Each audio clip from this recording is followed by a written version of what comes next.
guys hear me?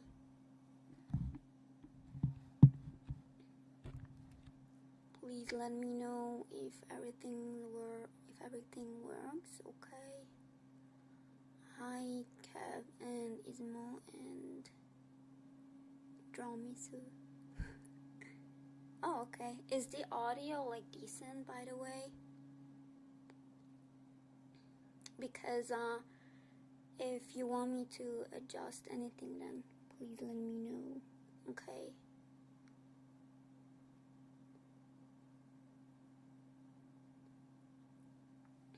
I'm glad that you are here. Thank you for joining.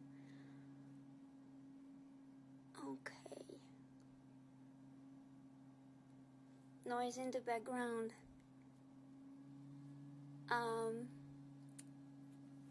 The noise in the background is my computer. Wait, let me try to adjust my mic a little bit.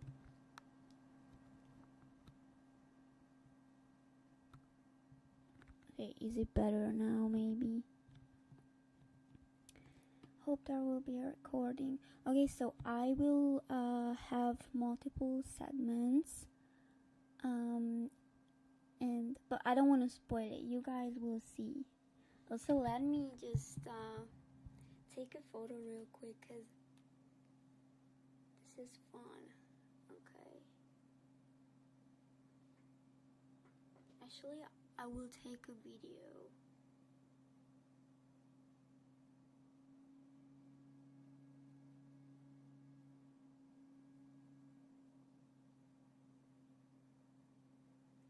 Okay. There is a noise suppression filter in OBS. Okay, I will try to set it then. Let's see the audio settings.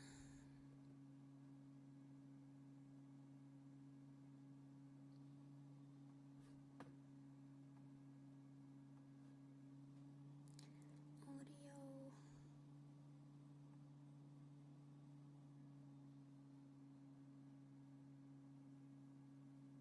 Okay,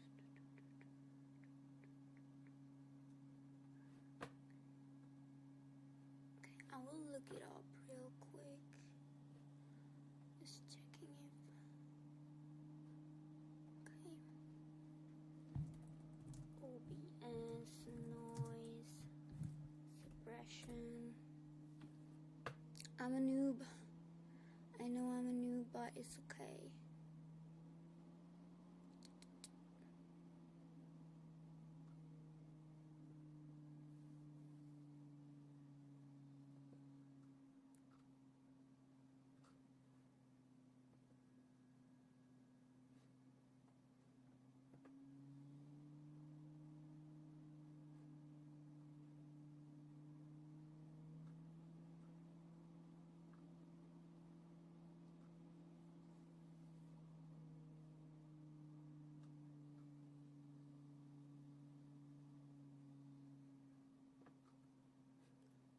Okay, let's see. Filters. It won't even show anything on the audio filters. You sent it on Discord. Hi, Neo Ghost. Is that how you say your username? Okay, I sent it via Discord to you. Okay, thank you, Kev. I will check it real quick.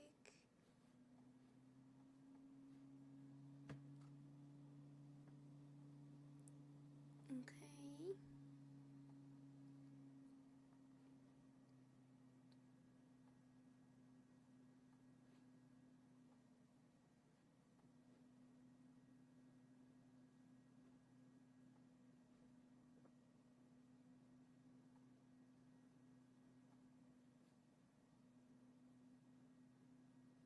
Okay, so the thing is, that tab for me is completely full. Let me send you, or empty, sorry, let me send you a screenshot.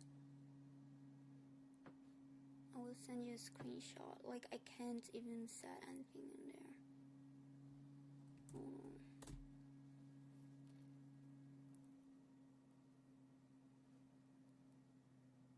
like it's completely empty. Wait, okay. Compressor gain, noise suppression.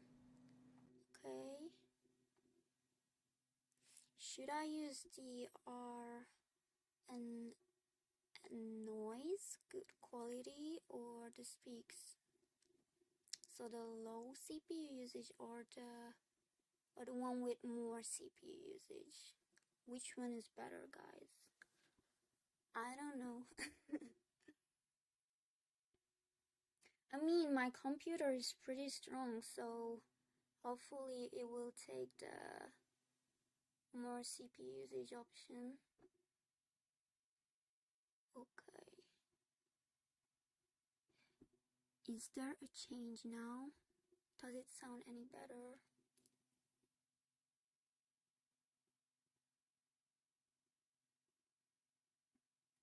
Hopefully it is. Oh, great. Okay, hi, Makeshift Tokyo. Okay, so the thing we will start with, actually I prepared with a playlist. I want to put it on the screen. Okay.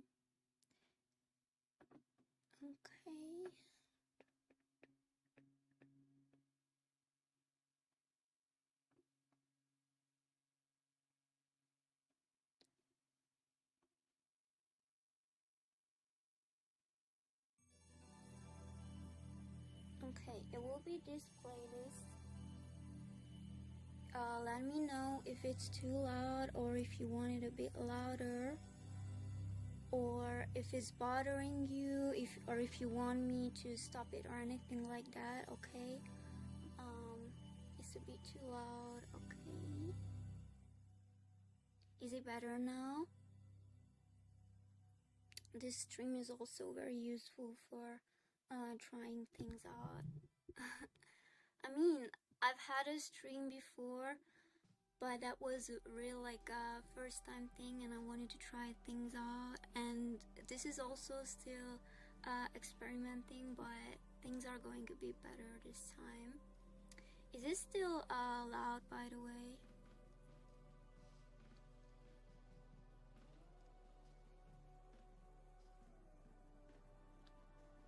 Maybe if I put it on -44, music is good.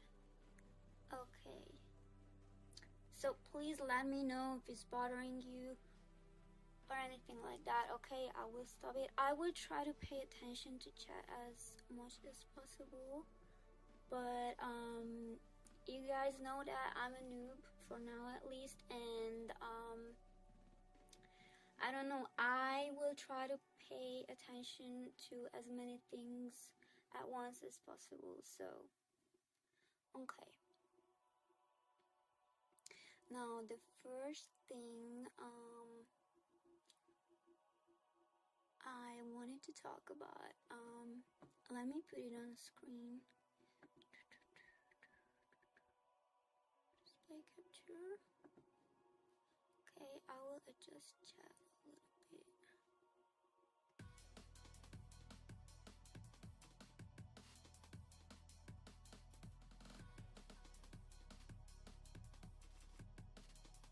Alright, I'm just trying to adjust things so that they look good. Your voice is very low on the stream. Okay. Is it better? Also, hi, Mohit Joshi F7Z. Okay. Play capture.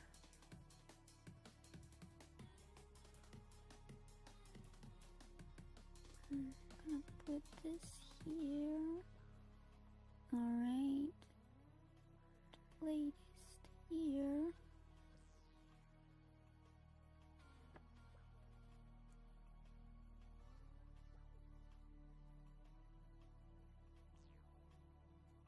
Way better. Okay, thank God. Okay.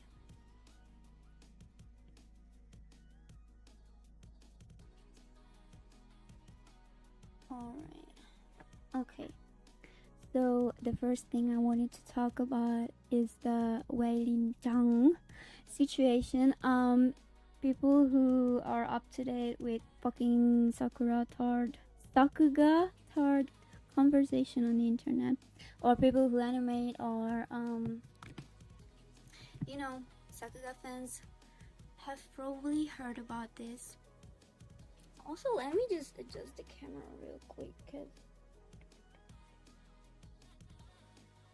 I'm literally using my fucking tablet for the webcam, by the way. Okay, I think it's better. Yeah, so probably guys, you have heard about this situation. I know it's been over, not over a month, a little bit less than a month. So it's been a month since this happened, and I know I'm late, but I wanted to talk about this still because it's a pretty interesting conversation and situation. And as an animator, I find this very I don't know, I wouldn't say it's controversial, but it's definitely interesting, and I've seen a bunch of different opinions about it, and I bookmarked some tweets, and we will react to them. And I would really appreciate it if you guys could interact or add your opinions to this topic. And yeah, I want to have a good conversation with you. Okay, so also please, again, if something is not working, the audio, the music, you can't see something or anything like that, please let me know, okay? And I will try to fix it immediately. Okay, so weilin, he posted this on his personal website, so let me read it real quick. Okay, so let us quickly address the most straightforward solution: a simple carrier switch. Damn, this would be an obvious solution if it wasn't for the fact that I am the best animator of my generation, and I'm unfortunately not dumb enough to be ignorant. Hold on, I have a screen here too. Why am I reading this shit from OBS? Oh my days. Okay, so this would be an obvious solution if it wasn't for the fact that I am the best animator of my generation, and I'm unfortunately not dumb enough to be ignorant to the effect on the art form as a whole. If I were to walk away from the inconveniently large amount of genius I was for some reason endowed with, I am comfortably aware that I represent the Japanese, oh my days. I'm comfortably aware that I represent Japanese animation to some extent now. I also love animation, and it's hard for me to stand aside and watch my colleagues do everything in their ability to bastardize the potentials of this medium. I will not explain what I mean by this. Okay, so first of all, I don't want to attack the guy. I'm not an anti, I'm not gonna shit talk him or about him. Do you think that last comment had something to do with AI? No. So I understand the guy to some extent, because to me it seems like he is burnt out, and I understand some of what he said here, because let's be for real, the guy is crazy talented, he's a genius, okay? And what I want to say is that when you get to this level of skill, of talent in such an extraordinary field. I think this is especially true for like artists, in this case animators, and then musicians, and sometimes athletes too. So when you get to this level of skill, it's like it can be isolating. Okay, no, I'm not a psychologist or anything like that, and I'm definitely not on his level, nowhere near him, but I noticed a pattern like this with people who are very, very talented. It's like most people in the industry, okay, so there are like the beginners. Okay, this is not like not hierarchy or anything like that, so I'm not putting anyone above or below their peers in terms of like social status, or I don't know, like we're not doing that here, okay, so please don't misunderstand me. But most people in the anime industry, especially if we look at international or foreigner animators who work freelance from another country, so not in Japan. So it's like this. We have the beginners here who are trying to break into the industry. They are still kind of in the beginning stages of learning animation and art. And then we have like a huge chunk, or like yeah, most people are in the middle, I would say, because these people, okay, they know the basics of animation, they are pretty decent, a bunch of them are already really talented, they have great skill. Okay, so let me just react to chat real quick. So Cav said it seems like he's having a mental breakdown. Definitely. And that, I think that has to do with burnout, by the way. So bro's definitely burnt out. And then, okay, sakuga 123, hi, hey, nice to meet you. Okay, so as I said, most people are like in the mid-range. I would say I'm there too, because I'm definitely not a beginner, but I'm nowhere near his skill level yet. Even though this guy, I think he's like 2 or 3 years younger than me, if I'm not mistaken. But yeah, he's a genius. Okay, and most people, they are not on his level. We have maybe like Vincent and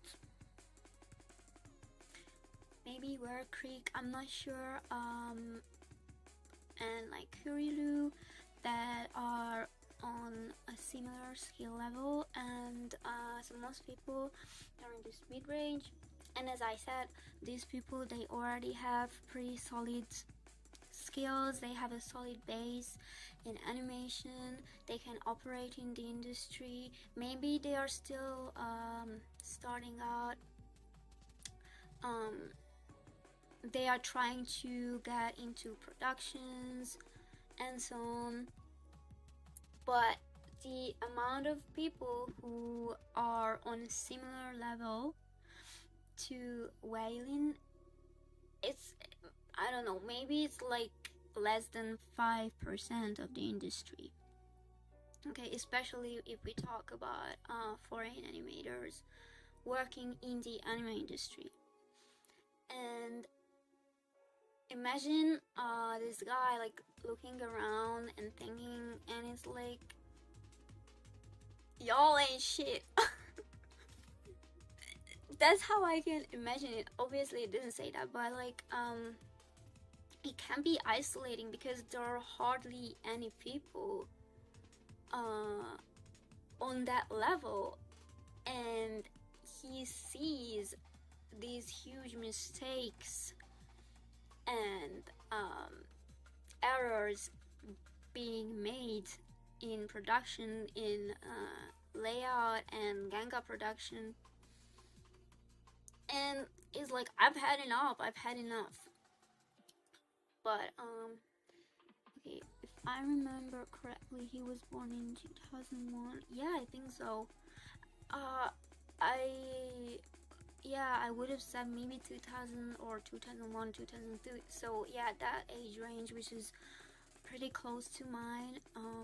He's a few years younger than me. So yeah, and the next thing I want to say is that I can see and I understand why he is saying these things, but it's not nice at all. Like, even people who are beginners in the industry, most of them, they are giving their best. And okay, sorry, I don't want to swear, but the slander that I saw recently that's being thrown at animators is like, it's very unhealthy and it's not going to take us anywhere. It's not going to improve us. It's not going to improve the industry.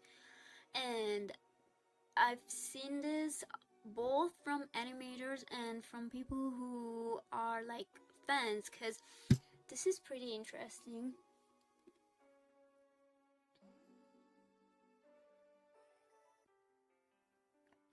But up until to maybe like 2 years ago, I was not aware of the fact that there are literal sakuga fans on the internet. I mean, I saw these pages dedicated to really good sakuga and trying to promote or appreciate animators, and that's really cool. But up until maybe like 1 or 2 years ago, I had not seen people who don't animate talk so much about the industry. And I'm not talking about like stan culture, like shipping and characters and even the storyline. I mean, sometimes or quite often these things intertwine, obviously, but there are a bunch of people now who mainly talk about animators and production, and they even have dedicated YouTube channels and Twitter pages, which is pretty interesting to me. And it's like, the positive side is that thank you for promoting animators, and that's a great thing, because finally we are not like so nameless, you know, and we are being looked up to some extent. But at the same time, if a subculture starts to grow, that will bring in a lot of negativity and toxicity, and also people who just don't know shit about the production pipeline, how, like, I don't know, they are trying to appear so smart, but the animator Vincent Chansart, exactly, this is what I'm talking about. Okay, can someone, Kev, can you find that screenshot and send it to Discord? You can even send it to me directly, because that thing is so funny. So please, if someone, Kev, it doesn't have to be you, but if someone can find that screenshot for me real quick, I want to pop it up on the screen and show it to you guys, if someone doesn't know what I'm talking about. But this is this is it. This is exactly what I'm talking about. Okay, let me check. I will just open Discord in case someone sends it to me. But yeah, if I get it, I will put it on the screen. So it's like, yeah, people are trying to be smart, and then it's like, I don't understand, because there are literal fan wars and arguments and insane drama going on about animators, and it's like, what the hell? Why are animators being treated as celebrities now? Like, it makes no sense to me. And obviously I'm like a little guy in this ocean with my 600 and something followers. People just want to fight about almost anything. Exactly, but it's like, why would you bring that to sakuga circles? Like, because up until now, okay,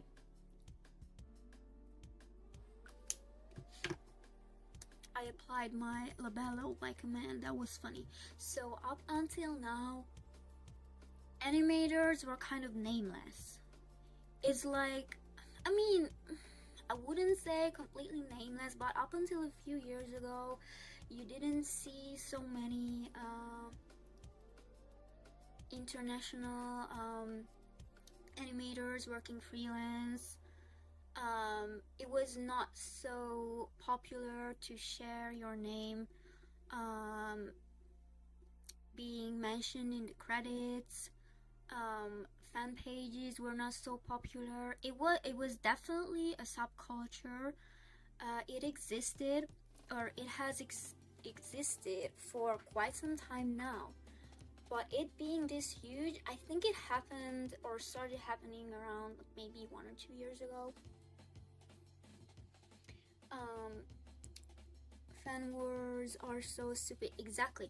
And it's like, why would you bring this K-pop and anime stan mentality into sakuga circles? Like, I'm not trying to gatekeep, don't get me wrong, I'm not trying to gatekeep, because I'm so happy that animators are being appreciated now.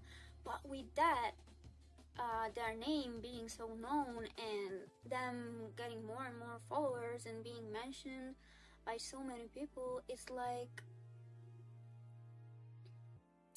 the negativity just keeps coming in, and I don't like that. JJK versus Dun Dun Dun Smoke animation, both were done by okay.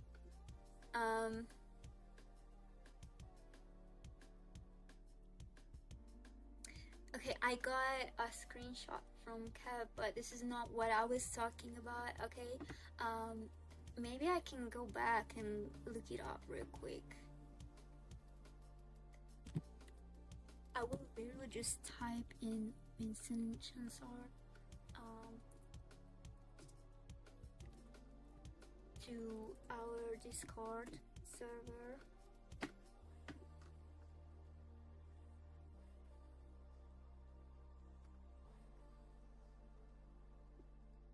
Okay, I found it, guys, I found it.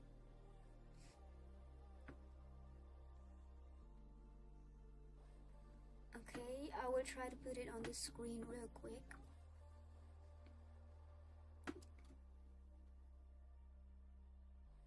Okay, this is it. This is it literally, right? Give me a second. Okay. This is it literally. And then same vibe. Nostalgic ASF. And then we have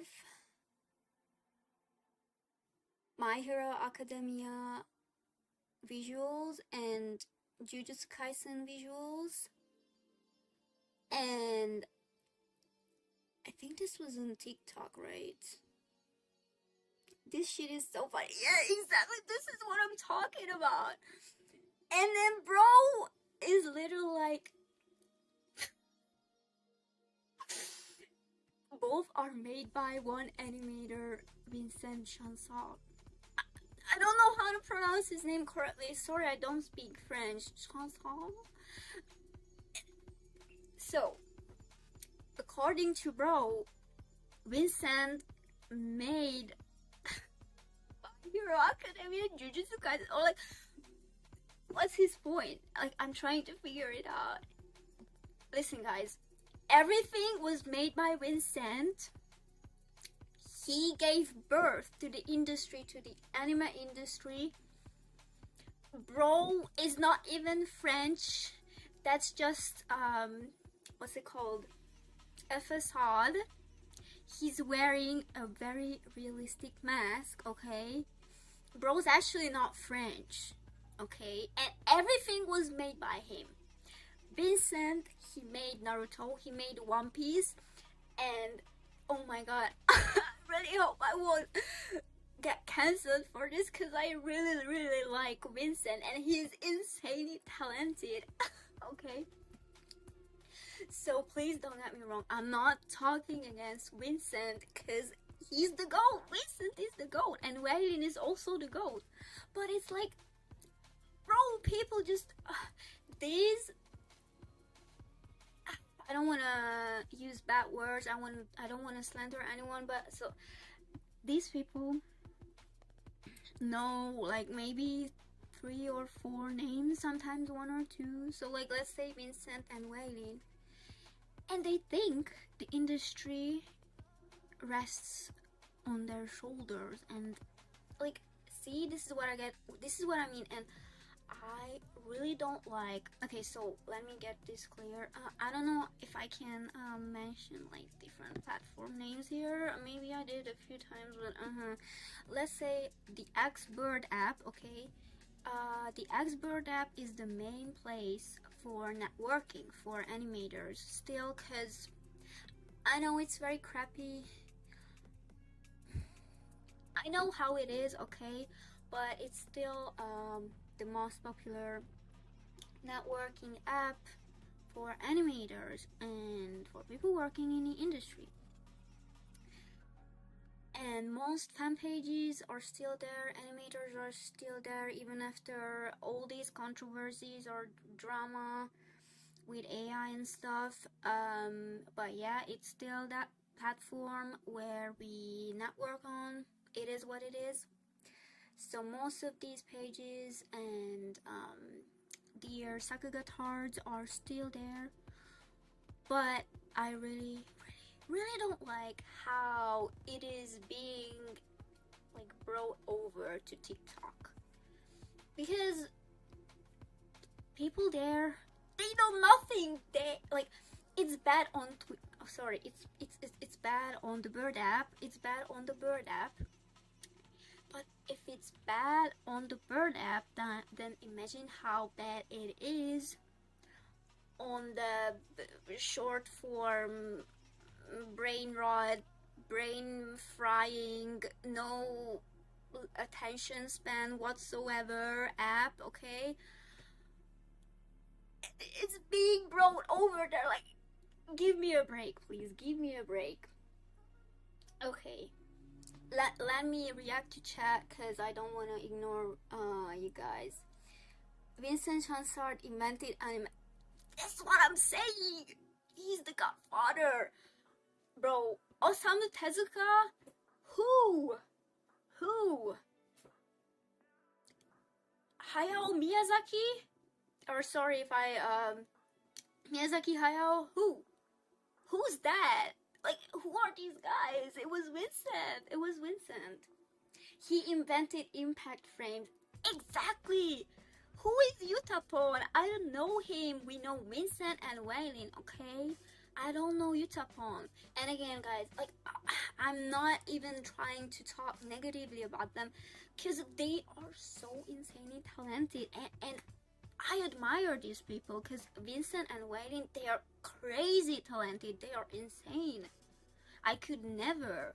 But it's like, there are other people in the industry. Hello. Like, who and when and where, who and when will mention Imai, my goat? Like, Imai Arifumi, hello? Like, can we maybe talk about him or something? Okay, I am currently learning animation and I want to understand a few things. Once you get working anime, how does the payment system work after you complete a cut? Could you please explain this to me? Okay, this is a great question, but is it okay if we will have a separate segment for this towards the end of the stream? I would really appreciate that. Okay, thank you so much. But great question. I have my little notes here and I will actually write this down so that I don't forget. Okay,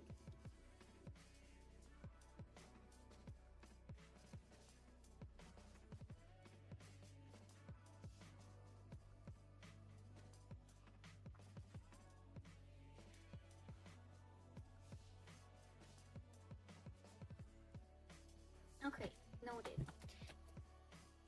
Okay, next, people hear about one animator and think they know how animator. Yeah, exactly. And I'm not expecting them to go and look up the pipeline and read blogs and forums and watch animations on sakuga board and stuff. Like, I'm not expecting them to do that, but it's like, if you want to be so smart, then maybe at least do some research and stuff.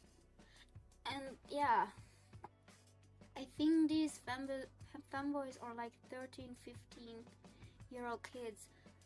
The thing is, yeah, there are a bunch of them, but there are actually grown men who are like in their 20s and 30s, and they act like they know everything, and sometimes even girls too, but I think sakuga fans are maybe men.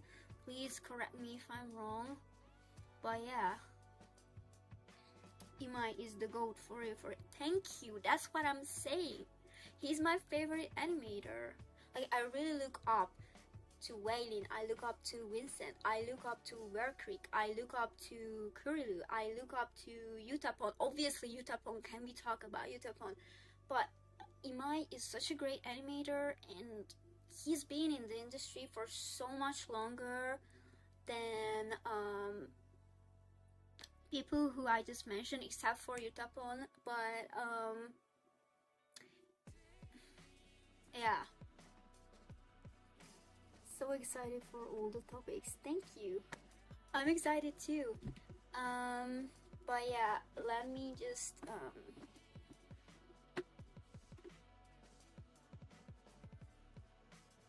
I will go back to this real quick.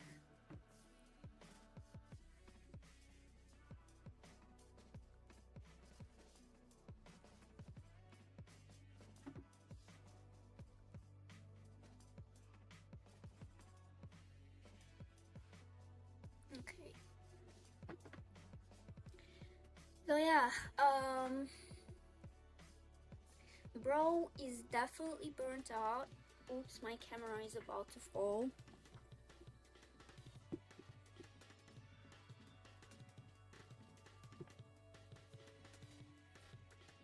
Okay, fixed it.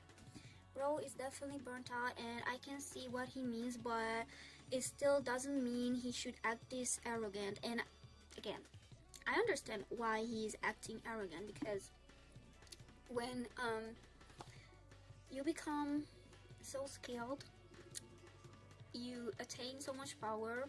I mean, yeah, he definitely has power, but like in this sense, right? Not political powers or anything like that. So he has a huge impact on the industry, obviously.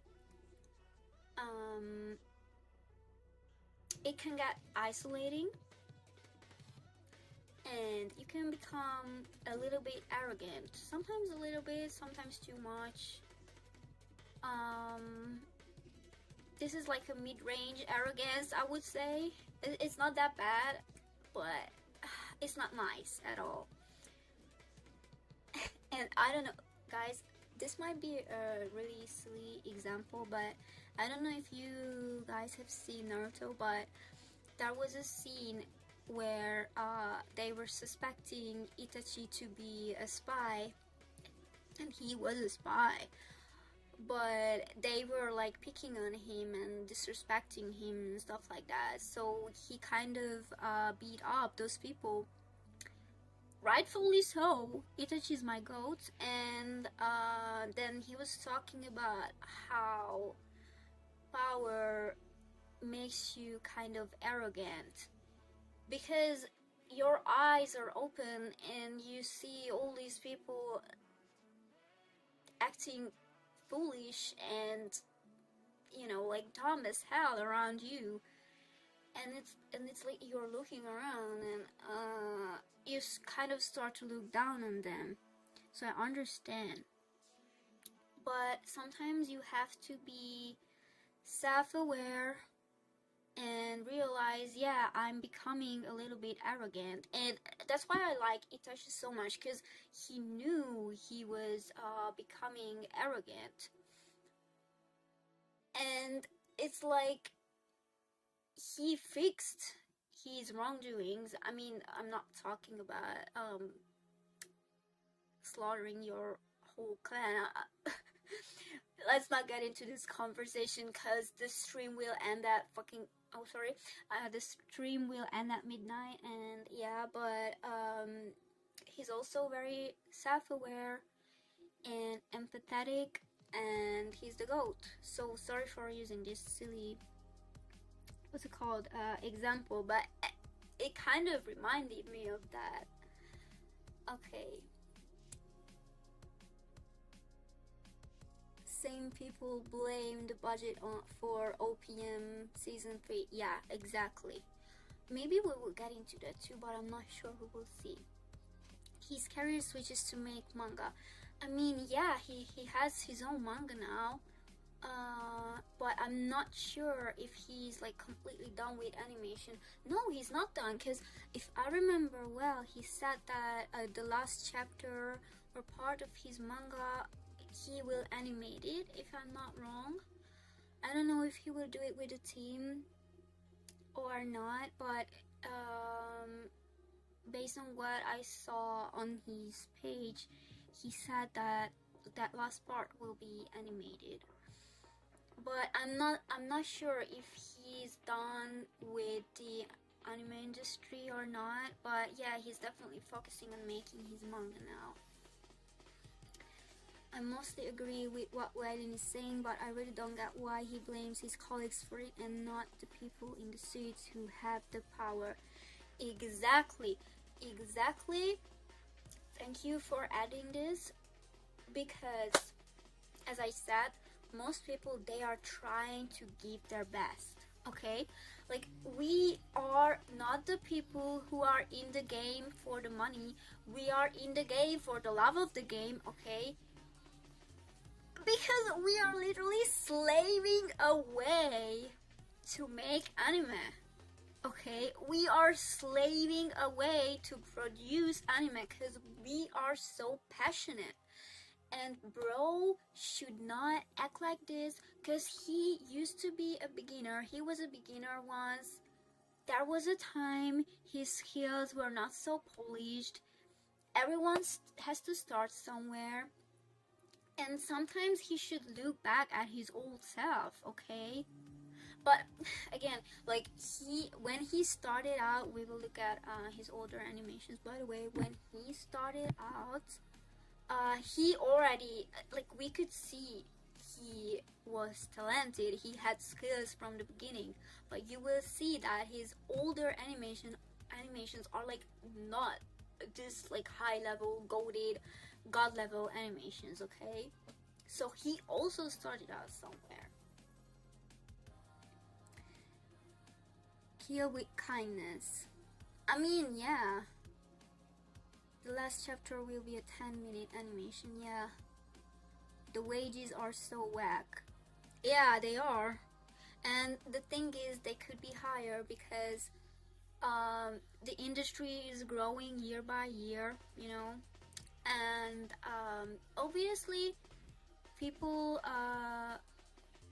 who are working on these productions, they are not the ones who become rich and stuff like that. It is what it is. I mean, the situation or the working conditions, I can definitely see they've gotten better over the years, but it's still not enough. Like, the progress is way too slow for the pace that the industry is growing at, okay? Like, it's not in sync, it's not in harmony at all. Okay, moneymakers exploit the passion. Yeah, exactly. Today's subject, legal slavery. Yeah, animators, perfect example of modern day slavery. But at the same time, I want to add this, guys. One thing that is kind of, I'm not saying it's a privilege, but maybe it's a positive thing or a bonus, is that we can work from home. We don't have to commute, and we do something we really love, and to most people that's a luxury. Yes, we are not getting compensated well for that. We are kind of being exploited, but there are perks or advantages that other people don't have, okay? So you make the choice. Would you rather do or work something that you hate but make a bunch of money, okay, but your soul is literally crusting away, it's rotting away because you are denying your life purpose, you are not following your passion, and that can have like a great mental toll on the long run, which like mental, like emotional and physical things, they are all like intertwined, they are connected. So after a while, if you keep working and doing things you hate, it will show up physically. I'm not even kidding, okay? I'm not even kidding, this is a real thing. So you make the choice. Would you rather work something you hate and then you get pretty good money, you make pretty good money, or would you do something that you like and make not so good money? It's up to you. But again, there are some people who already have big names in the industry, so they can probably negotiate prices, and they have other sources of income, so they are in a pretty good position when it comes to making money. However, for that you have to have an insane amount of passion, willpower.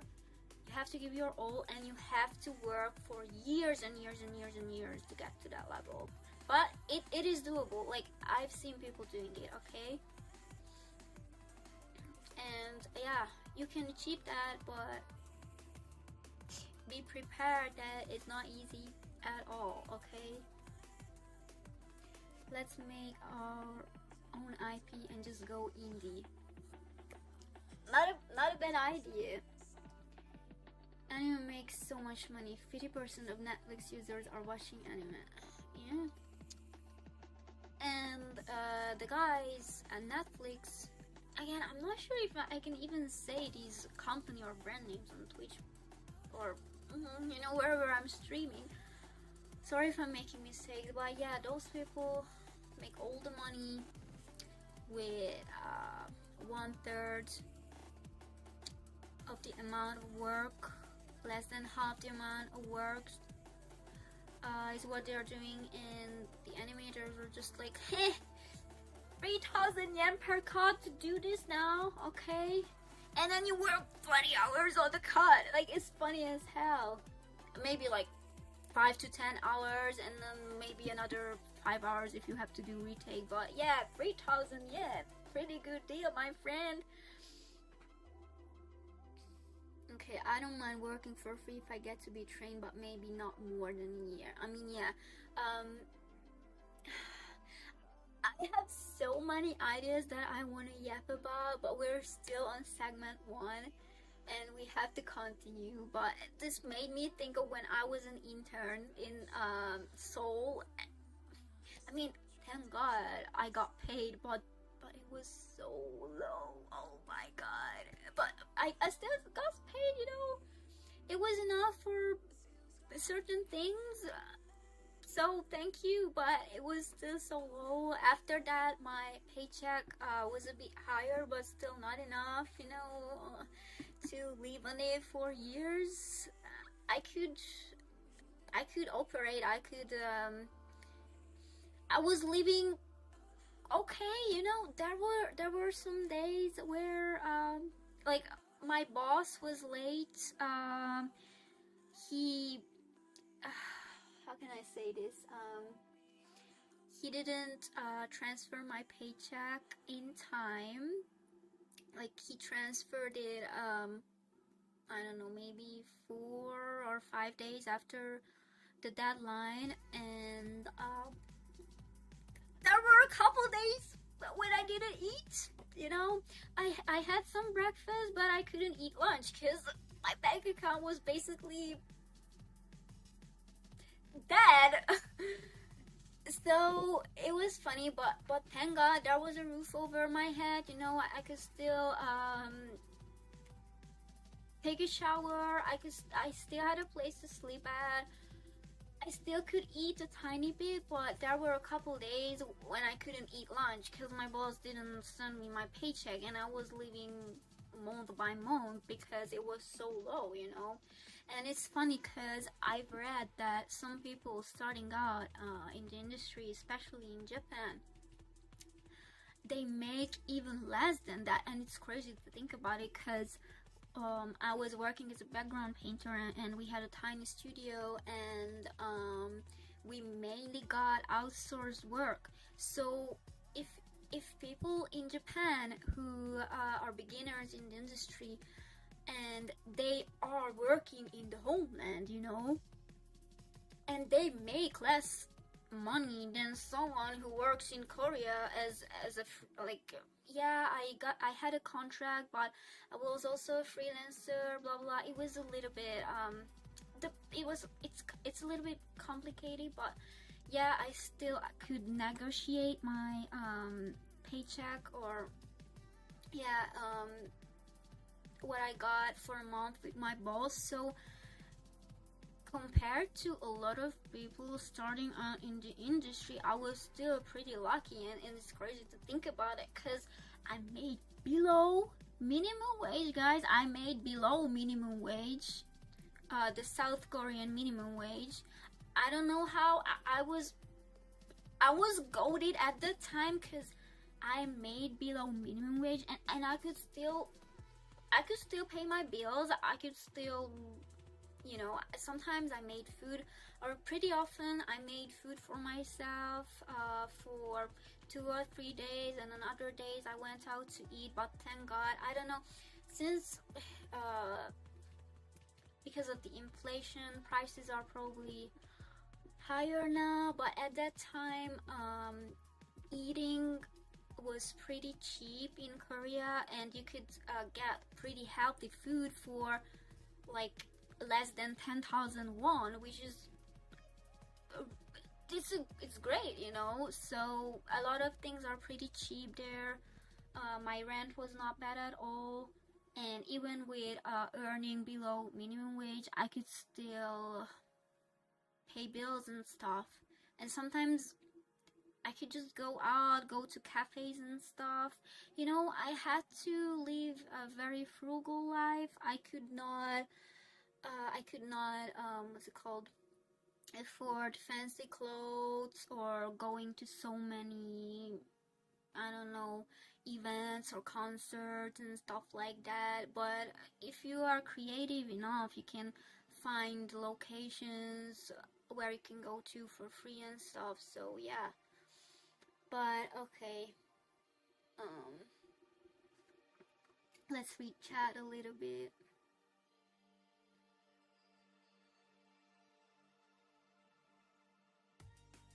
Japanese work culture is just different. Yeah, East Asian work culture is insane. Let's not even get into that. As someone who has experienced it, it's funny because now I'm working from my home country and I'm still experiencing it, you know. But it's not that bad. Like I can actually manage my own time, and I really hope that I will get to work in some more productions. I hope I can make this a stable thing, but I don't want to jinx anything, you know.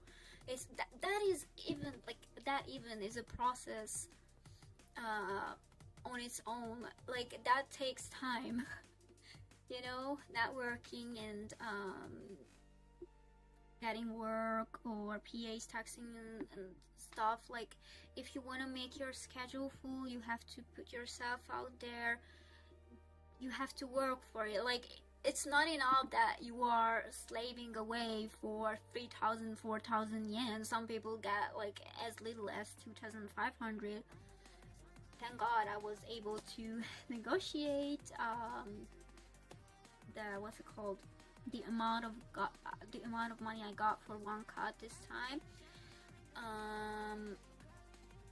But yeah, some people are working for like 2,500 yen per cut for layouts, which is insane. Like I don't know if I would even accept if someone texted me and was like, hey, the unit price is 2,500, will you animate this?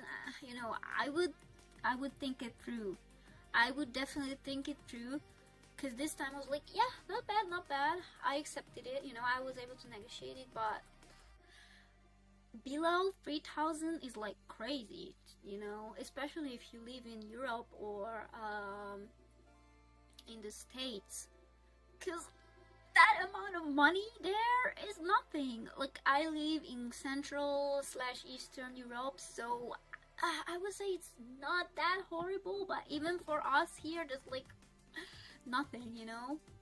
But I'm getting better because I'm getting quicker at animating. And also I made a calculation that if I were to go like commute to work to like a regular job, my paycheck would hardly even be higher than if I was to just animate and work from home. So I'm really trying to balance things out. So yeah, so it's getting better. It's getting better. We are making progress. Let's go. Okay, I don't mind working for. Yeah, I've read that one. If it means having a somewhat stable life, then I choose working on something I like. Yeah, exactly. There isn't any TOS against saying the names. I've read it somewhere that there was, but I'm not sure. But I think if I refer to these platforms in a different way, you will get what I mean. But I will check it out again. I will do some more research on this. Retakes. Yeah! Retakes. We love retakes, right? We love retakes. Oh my god. People watch YouTube, yeah, people watch other platforms all the time. Okay, Seoul, Korea. Yeah, I used to work in South Korea. You're so afraid of German taxis. I get why. I've been to Germany, know some things about the country, so I get you. I understand. Instant ramen and noodles supremacy. Yeah, but that will cost you your health on the long run, so be careful with that. Noodles and pesto. How long does that 2,500, 4,000 yen layout take to make? Okay, it depends on your skill level. It depends on the length of the cut. It depends on how many characters are on the layout. It also depends the shading. I mean, that has to do with how complex the cut is. So yeah, but okay, so unfortunately I'm a pretty slow animator still. There's some progress, but let's say for the 4,000 yen cut, there were cuts that I could do in less than 5 hours, and there were cuts that took more than 15 hours, so between 15 and 20 hours. And there was a cut that take like 2 hours, so you can average that based on what I'm saying. But again, if you are a pro, probably let's say, I don't know, let's say you are decent, okay, you are not a beginner, but you haven't participated in a lot of productions yet. Let's say a 4,000 yen cut takes maybe, what's it called, 10 hours, okay, if it's a little bit complex. Now if you are a pro, you will probably able to do that in like 5 or 7 hours. So yeah, but there's hope because I'm kind of like observing and analyzing myself. This is pretty important. This is a good tip for you guys. If you get into the industry, make a list of your cuts and write down how long it takes to animate them, okay? It is very helpful, and then you can track your progress, okay? Because last year there was an anime I participated in the production of, and let's say for one cut it was like, I don't know, I spent 8 hours doing it, and then for the same cut or like a similar cut this year, maybe that would take only 9 hours, okay? And that 1 hour means a lot, okay? That means a lot. Selling for members is the only opportunity to get work. Depends on the cut. Progress. For that rate, I guess it's better to finish a lot of cuts to compensate for the low wage. Yeah, because as I said, for the same 4 or 5,000 yen cut, if there are like 2 or 3 characters, maybe you will work 15 hours on it, especially if it's a full body shot or there's a lot of movement involved. But maybe you could get 5,000 for a cut where you can only see one character and it's like a bust or like a close-up shot where only the face or the head is shown, and maybe you can get done in like 5 or 6 hours, and yeah, that's not bad. Before it was a rule, but last year they changed the rules and you can even multi-streams. I wouldn't say you're slow, just really good in detailed. Yeah. I'm digging my own grave when I animate. I'm digging my own grave when I animate. Because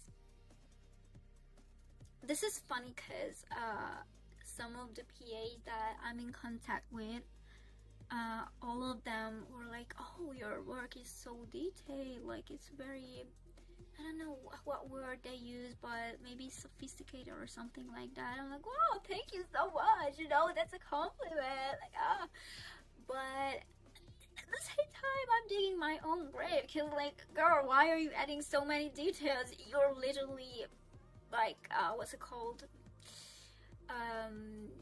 increasing your work hours.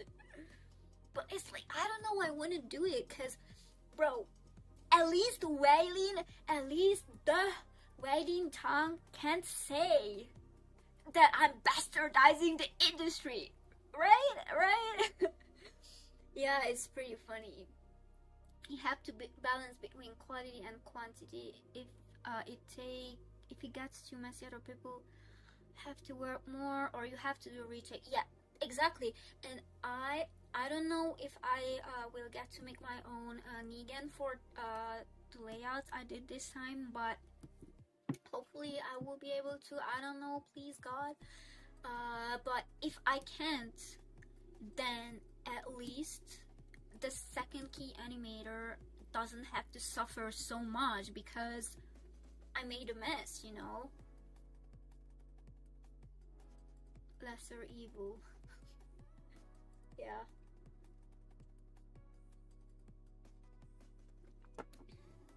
Okay.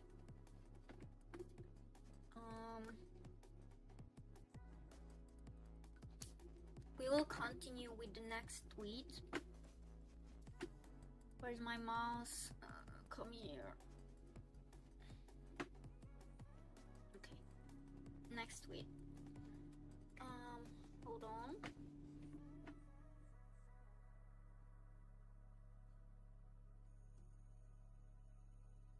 We'll make the playlist window a little bit smaller. Okay, hopefully you guys can see it. Okay, kinda understand what he means. A lot of anime are just toiling so much just to make it on air. Yep. And sometimes when the quality or the quantity grows, the quality declines because animators don't have time. You know, it's like, oh, here are 10 or 20 cuts. Can you make it in less than 2 weeks, please? And it's like, obviously, the quality won't be as good, you know? I won't say who is wrong or responsible, but a lot of half-hearted effort is put into a lot of stuff I have worked on or encountered. Okay, understand. Yeah, have worked with big studios before, but there isn't much of a difference. It gets pretty frustrating. Okay, but again, like, who's at fault for that? Like, is it always the animators? Because even, I think, Kev, yeah, you mentioned it, what happened with, One Punch Man Season 3, and everyone and their mother was blaming the animators, and it's like, hello? What if the studio couldn't hire skilled animators because their schedules are so full, so they had to hire a bunch of beginners who will gladly take the job, but obviously they are not on the skill level. 1, 2. Even if skilled animators were working on the cut, maybe they had to do the LO, and then the next stage would have been the Negan stage, and it's like, okay, we are running out of time, I don't know, add 1 or 2 frames to the Negan, and let's jump to the next cut, because we have to deliver this next week. And it's like, again, is that the fault of the animator? Nope. Okay. Next thing, he probably wants to make a great product, but it is financially difficult to do so alone. Yeah, and then when more hands are introduced, the quality takes a slip. I don't know. I kind of get what the user means here, or the animator means here, but it's like, maybe the studios could coordinate, like if they have the budget, maybe they can coordinate that they won't hire like complete beginners again. But it's like, on the other hand, like, if you don't hire beginners, then when will those people break into the industry, you know? Because I saw insane animations on different platforms, mainly on the Bird app,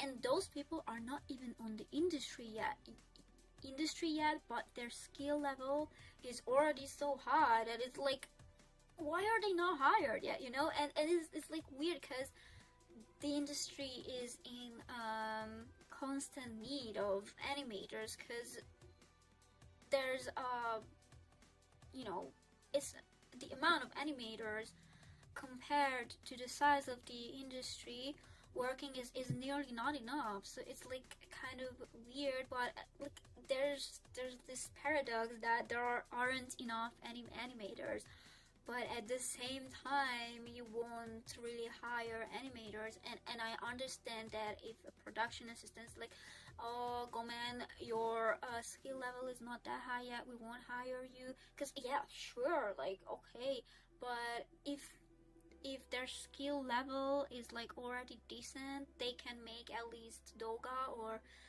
Negan, then like what's going on? What's going on? You know? Okay, consumption is at an all-time high rate, but the appreciation is at dot dot dot low level. Exactly, exactly. It's like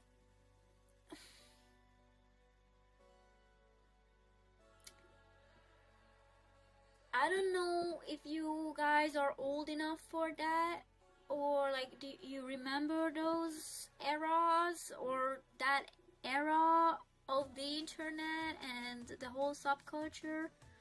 But before 2020, before the panini, if you used to watch anime, it was like people used to side-eye you like crazy and thought of you as those overweight, neckbeard, weird smelling weeboos.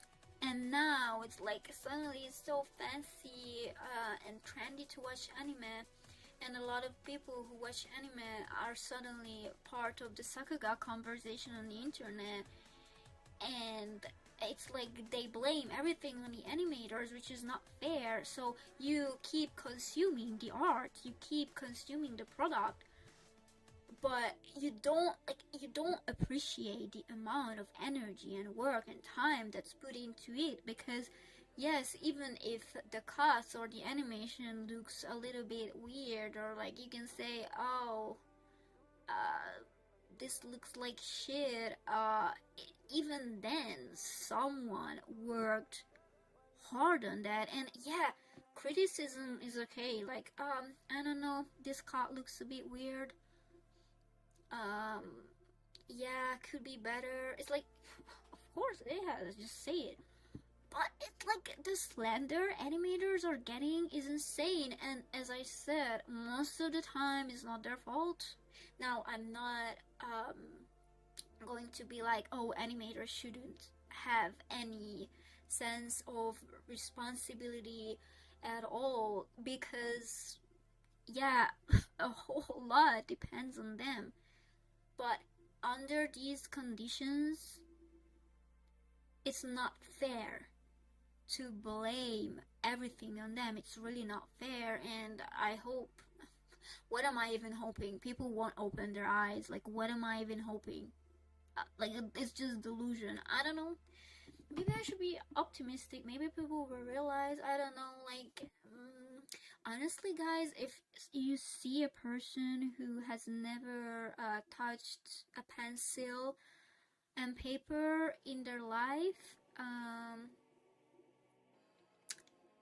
next time they are slandering the animators, and maybe if you know them IRL, or if they are your friend or something, next time have what's it called, have the production pipeline, like a blog or an article, a file or something, have it saved on your computer, okay, or on your phone or anywhere, and next time someone is slandering you, if you're an animator or the industry and you're trying to break in or anything like that, and you know how things work, next time have this screenshot on your phone or computer or whatever and show it to them, okay? Show it to them. Maybe they will start thinking.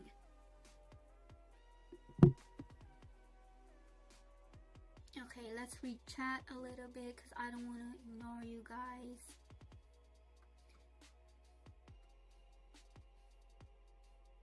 And if the production took time, they would complain anyway. Exactly. Thank you for adding this. Exactly. Because it's like, one time it's like, why is it taking so long? It's been 2 years since the last season. So, you think like maybe 12, or especially if you talk about 24 episode seasons, you think that can be animated in like 3 months, or what's your issue? And on the other hand, it's like, if it comes out yearly, or I don't know, yeah, if a new season comes out every year and there are episodes where the quality is not the best, the same people will go ahead and complain like, why is the animation so shitty? Like, what the hell happened here? and then you will see the cut being included on sakuga perfect shots, which I don't know, sometimes it can be funny, but like bro is taking it too far. I don't know if you guys know which side I'm talking about. Okay, one of the bigger reasons why it was so hated was because of the high expectations first season gave off. Yeah, and I completely understand that, but we have to look behind the scenes a little bit, you know. Second season wasn't too bad, but it still was worth watching. But a lot of the opinions for the third season was probably based off the high expectations the prior seasons gave. Yeah, the animation industry is dying because people don't get trained for it. Yeah, and the thing is, if you don't go to school for animation, even if you go to school, even if you take courses, or you go to like an academy, or you go to uni or college to study animation, they, like here in Europe and in the States, they won't teach you how to not just how to animate Japanese style animation, but they won't even teach you the principles of animation. Like sometimes they're like, oh, you have to become a director and you have to know how to write stories and stuff like that. Yeah, that's important if you want to be a director, but hello, I want to be an animator. Like, when will we draw? Like, hello, can we draw maybe? Like, can we actually animate? No. And if it's like a decent school, maybe you will get a nice portfolio when you graduate, or if you finish the course, blah blah blah. And it's different in Japan, because obviously there are a bunch of academies. You can go to uni and they will teach you how to animate anime, because yeah, it's the homeland of anime, obviously. But in Europe or in the States or anywhere else, if they teach animation, obviously they won't teach you how to animate Japanese style animation, which is like, okay, I'm not complaining. But if you want to break into the Japanese animation industry, girl, boy, you have to learn it alone. You have to learn it alone. Maybe there are some like, courses already out there. There probably are, but a bunch of things you have to learn alone. You have to learn it alone. I took so much time to do research, to study these things, to be decent at this, because I wasn't a beginner when I started to study this. I was not a beginner, because I've taken part in other productions as well. But I was like, yo, I have to train myself for at least a year to be worthy of working in this industry, because I wanted to. So give yourself, even if you already have solid drawing skills, animation skills, give yourself at least a year before you jump into the industry. That's my advice, okay? Maybe if you're insanely talented, it can take us, I don't know, maybe it can take less than a year, maybe half a year or something. It could take 2 or 3 years, you know, but you have to be patient with yourself, and you have to build yourself up, because there's competition. It's not easy to break into the industry, blah blah blah. So yeah, it's not an easy process at all. I recently said, please build an animation school. Yo, I'm not good at those things. I'm a solo person. When I have to work, what's it called? This is a goated playlist, by the way. I really like this playlist.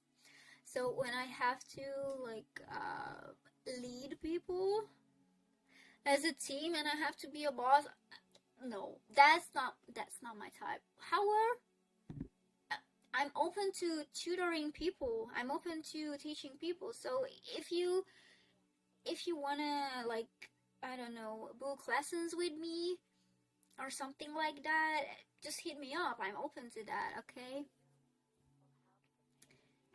Grandma Iris is back again. Yeah, I'm back. I'm back.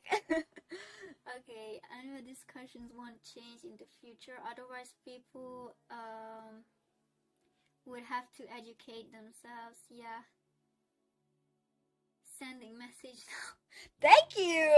If someone else is interested, hit me up on the Bird app or on the other thingy. I think I can mention Discord. Yeah, hit me up on Discord. I'm open to it, cause maybe what I learned fully alone in years, maybe I can teach you that in half a year or something. So feel free to message me if you want to take lessons from me. I'm open to it. Okay, what's it called? Let's read the tweet. Okay, so there is no shortage of content, but quality ones are scarce. And by quality, I don't just mean sakuga, not just direction, sound, hype, but also story and overall balance. I get what they mean, but at the same time, there are counter examples. Like, let's look at Free Ram, for example. Yeah, the animation is goated. The original soundtrack is goated. Even Cole is the goat. I don't know if you guys know or like Even Cole, but he's a goated composer. The sound design is goated. And the story and the characters are goated. So there are counter examples, okay? Like, let's look at Free Ram, for example. Okay, I have already taken a couple steps away, if not entirely, from commercial anime. It looked bleak to me back then, has gotten a little better now, but still a long way to go. Yeah, I get what they mean, okay? Huge changes are needed, definitely, but a lot of parties, people have to be involved for that to happen. Yep, and it's not gonna happen overnight. Yeah, I wonder how long it will take, but I don't know. We will see. We will see. At least there's some progress. That's a slow and little progress. It's better than no progress at all. Okay, next one. Now, this drama, guys, this is insane. Okay, another goat, Kuri. I don't know how. I don't know. Sorry, I'm very sorry if I pronounce her name incorrectly. But Kurilu said, you always said you disliked the might is right way of thinking, but out of everyone I've met, it's probably you who has benefited from it the most. Mic drop, mic drop, mic drop. Oh my god, she cooked him.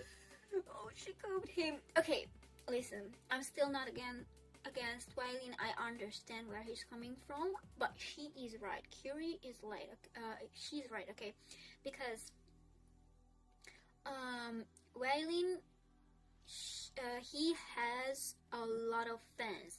He's looked up on in the industry. He is admired. He is extremely talented. He has a huge name in the industry. Blah blah blah.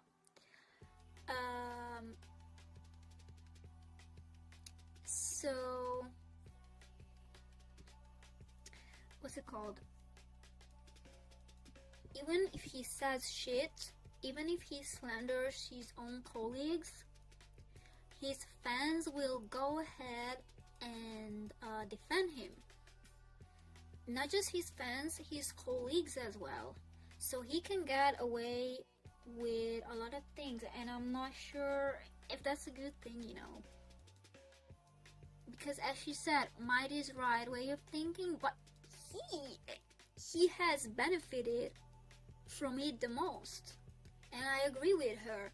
But it's like, this situation is very complex, so I won't take anyone's side here. I just want to add my opinions, and it's not like, you know, I'm just a tiny fish. I'm just a tiny fish. Because Curie and weilin, they are sharks, and I'm just a little clownfish here.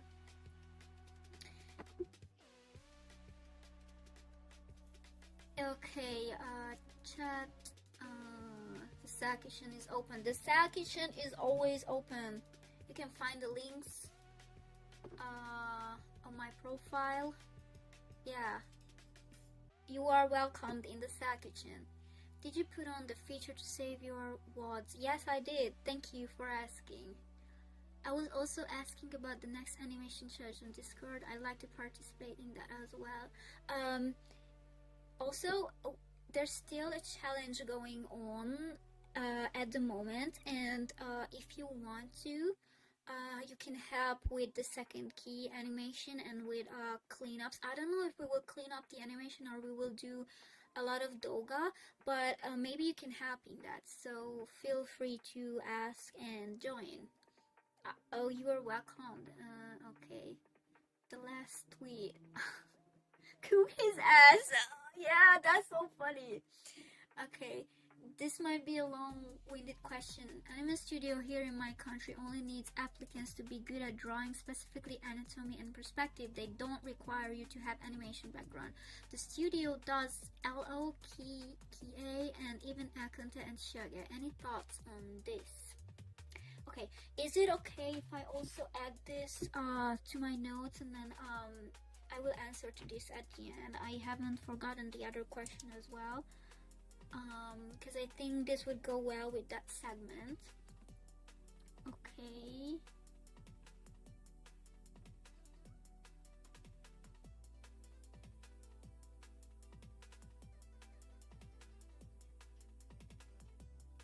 Alright, I will try to give a good answer to all of these questions towards the end. Marco, bro, Marco, man. Uploaded a really good video on YouTube to this topic yesterday. Send it on Discord, please. Send it on Discord, I'm curious. Okay, sure. Alright, so yeah. So Curry, back when I thought of running away to throw everything into work, you told me I wouldn't want someone like that to be the best in the industry, so I would work harder. Doesn't feel like things have completely inverted. Damn. There are people out there who share the same dreams as you, but if this is how you proceed, you will find yourself surrounded by no one but psychopaths to help you achieve them. Exactly. Because you are already a little bit isolated, right? It is already an isolating experience. But if you act like this, I think you are just worsening your own situation. Outside of your work, how do you treat the people close to you and your colleagues in the same field? Yep. Like,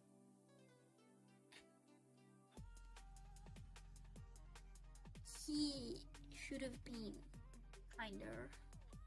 Like, even if he didn't mean to come off as kind, at least he could have worded that article or those thoughts on his website. He could have worded them in a more polite way, in my opinion. But especially because, like, if you made a name in the anime industry, we are supposed to talk politely with our colleagues and to other animators and production assistants and so on, because it has deep roots in Japanese culture, and we know how important respect and politeness in their culture is. Like, I'm not trying to be a weeaboo here, you know, like, otsukare-sama desu, onegaishimasu, yoroshiku onegaishimasu, sensei. Like, I'm not trying to be a weird weeaboo here, but it's like, you should know that if you want to work in an industry which is Japanese, then please try to, like, adjust, you know? Like, I don't know. I think you get what I mean, right? Okay. To animate is not the only way to positively contribute to your community. Speak up. Speak up. Speak up. Speak up. Exactly. Like, okay, I get that if you want to become a great animator and you want to make that a huge part of your identity, I get that. Like, I get that, because sometimes it's like it's autistic in a good way, you know. It's like you love the game, you love the art so much that it's giving autistic, and again, that's a good thing. But it's like, even if it's like more than half of your identity, there are things outside of that, and you gotta pay attention to those too. Because, okay, this will sound very cheesy and very corny, but before you're an animator, you are a human being and you have a personality. Like, you were not born, like, did you come out of your mom's womb as an animator? Like, was there a built-in tablet and was there a Clip Studio Paint in your mom's belly? Like, did you come out like that, you know?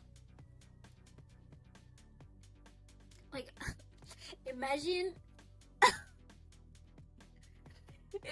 bro animating in his mom's belly. Oh my god. Clip Studio, bro, he didn't even have to buy Clip Studio Paint, because he was born with it. He was born with a light table. He was born with pencil and paper and yeah. These people came out of their mom's belly being animation gods, so don't mess with them. Okay, now I'm starting to get mean. I don't want to be mean. I'm sorry about that. Like, I really don't want to be mean, okay? Because again, I understand him and I look up to him and I respect him, but Curie, she's right. She is so right here.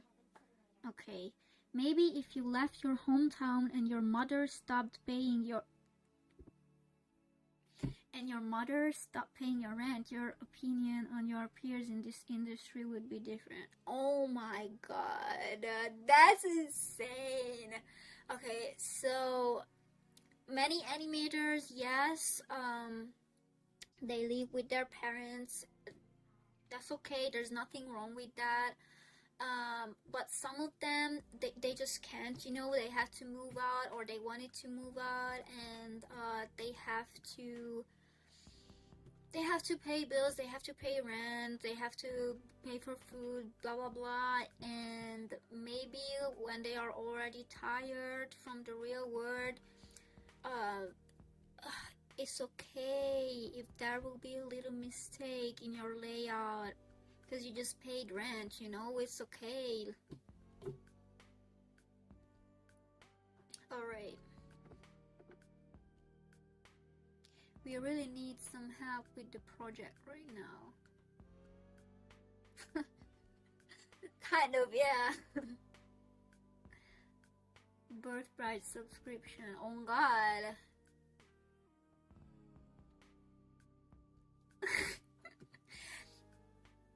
Baby's first words would be Mappa. Oh my god. I'm pretty sure that Where Creek was able to animate as an embryo. Yeah. He was already animating as a concept. He was floating in the universe as a concept and as a thought. He was not even a cell yet. And he was already animating as an energy mass floating in the universe. Okay. Let's move on. Yeah, hold on. Yeah.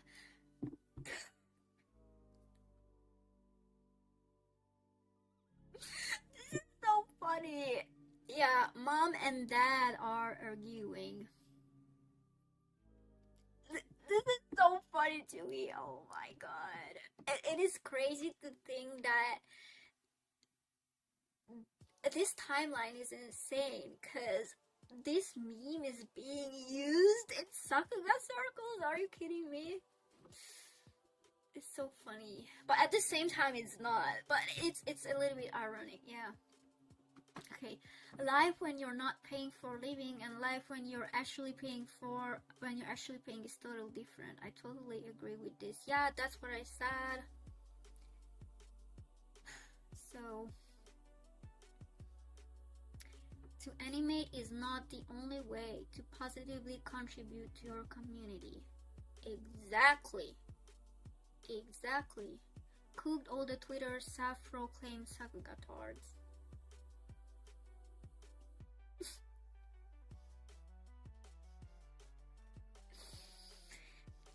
Yeah. Okay, because I hope I don't know if you guys know Liz. Hold on, maybe that was her username. Yep. I don't know if you guys know Liz, but she's doing God's work, okay? She's not, as far as I know, she hasn't taken part in so many productions, but she's an animator, right? And she is doing God's work right here, because she didn't only translate Satsuma, which I yapped about in my videos, you know, read and learn Satsuma, please. She didn't only translate or is translating it, because the whole thing has not been translated yet. She's not only doing that, but she's making these studies with the notations, translating things from Japanese to English. Her work is extremely useful and helpful to a lot of animators, but she's not like, you know, a star like Vincent or Weilin, but she's literally doing God's work here.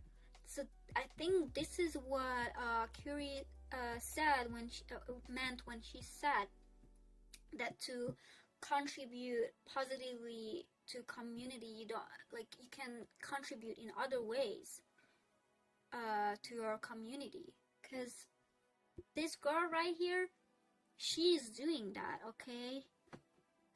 And a lot of people, maybe they help other animators, they give tips, they make videos and stuff like that. And for me, like, I'm not saying I'm the Lord and Savior and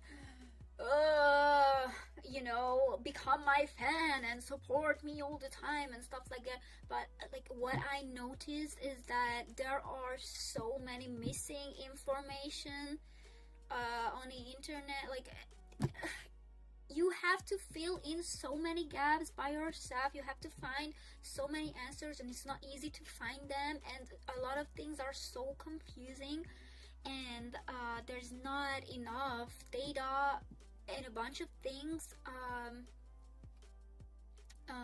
When we talk about layouts, second key animation, so on, the pipeline, networking, and so on. That's why I decided to actually start making videos in this topic, because I want to help people, and I want to contribute to my community in a positive way, because I used to be the person who's like hella confused, because like, how do you get work? How do you network? How do you say things in Japanese? How do you communicate? How are you doing all these things if you want to break into the industry? So that's why I was like, you know what? I will do all these things alone and then help people so that they don't have to go through what I had to go through. And I'm not saying like, oh, it was so rough for me, you know, because I'm not saying that, but it was not easy at all. So that's why I decided I want to help people, you know. That's why I'm making these videos.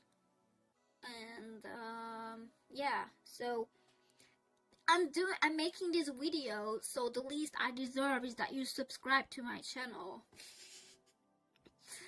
Okay? Alright, now, bro, you guys, you know Shirkuga, right? He's a troll, but he's funny as hell. He also has a pretty big name in the industry. I don't know if currently he's animating, or I know he took a break. and stuff. I don't know if he's on any productions at the moment and so on, but yeah, he had this interesting take. So he was like, he said, I kept reading the weilin blog. I think most people missed what he wanted to say. Maybe, I'm not sure. At its core, he's wrestling with his resentment towards anime, his responsibility towards it, and the conflict of necessitating income against his morals, its grief and guilt. I mean, there is, yeah, I get him. I get what he's saying. Like, yeah, resentment, okay. Responsibility, sure. Income, morals, yeah, all these things. But do you still have to be so rude towards your colleagues, you know? Or I don't know, maybe he was not even rude, but he definitely could have used nicer words. So next thing, now this is a completely different opinion, okay, but I wanted to share this as well. I disagree with weilin Zhang on everything. I may be a nobody. That's how I feel as well, by the way. But despite that, I am doing my best, exactly, and sacrificing my time, health, and literally a large part of my life for this industry. And there are many like me who are working their way up and doing their best. That's what I was talking about. He said everything briefly what I wanted to say, and I apologize. So they said everything that needed to be said. The word of Japanese anime is not perfect, but it saved me and continues to save me and many others. You who criticize this word and those who work in it with extreme exaggeration and feel that you are above it, damn. This word and industry are your creation. They are what made you who you are today. Without the word of anime and without everyone you work with, you would be nothing. Damn. I cannot understand how you can criticize those who once helped you. Yep. We all know that the Japanese anime industry is not a perfect place, but despite that, every animator and artist working in it now is struggling despite all the obstacles. Exactly. And they all deserve to be praised, whoever they are. Their belief in this word and in animation and their passion is what drives them to struggle in their lives to create art that expresses who they are. To criticize them all in this shameful way and put yourself above everyone else as if this word needs you. I mean, maybe the industry still needs him. But yeah, you are just a person who has reached a certain place and becomes stuck there with yourself, and inside your own decisions you don't know what to do, so you choose to try to justify your feelings to yourself by highlighting yourself with words full of arrogance. So that you feel that you are really important to this industry. The industry is based on thousands of artists and decades of history. Yeah, exactly.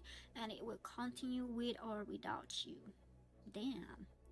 Real artists will continue to create great and diverse art year after year.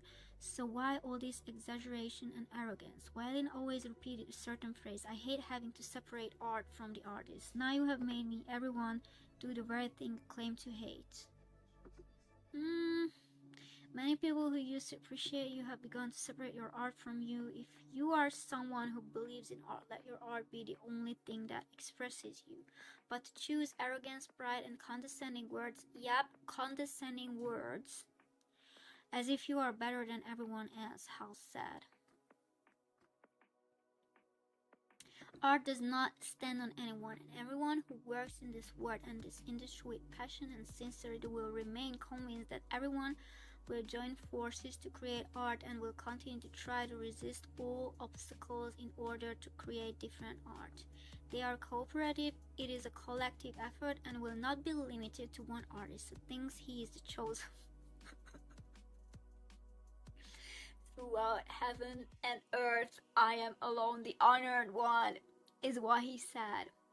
Everyone in this industry goes through many problems and difficulties and suffers, but they resist and try to hold on with all their might. Just because you are going through some problems, you suddenly say what you said. You are talented and your art inspires many, but what a travesty it is for an artist who has made many believe in and love him to suddenly become arrogant towards them and criticize them in this stupid way. I would encourage you to not believe you are a nobody. Yeah.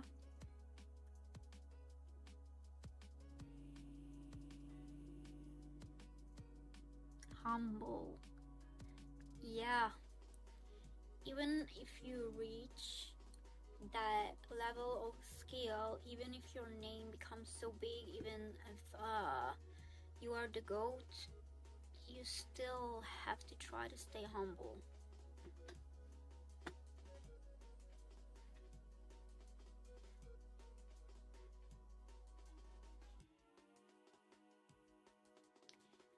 Oh my god, you do streams now. I remember you from the Bird app. Yes, I'm trying. I think it wouldn't be such a big thing if he just explained what he means. I mean, yeah, because, look.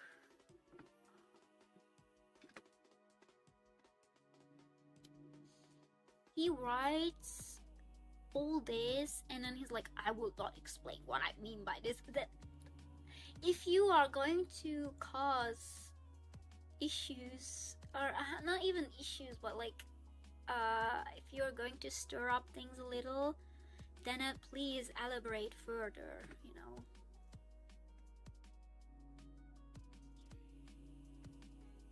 Yeah. Okay, now this is you probably have checked his page out multiple times, but as you can see, he started somewhere. This was almost 10 years ago. And look at this. He was already, like you can see, he was already talented at animation because the movements are really great. Like he always had a great sense for animation. If you animate, you know what I'm talking about. But the art, the proportions, you know, anatomy, it's not the best.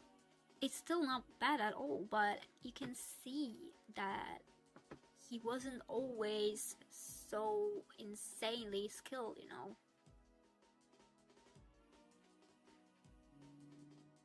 And then, yeah, over the years, he's obviously progressing. You can tell, you know. Like this thing is already insane. Like, he's just so good at it.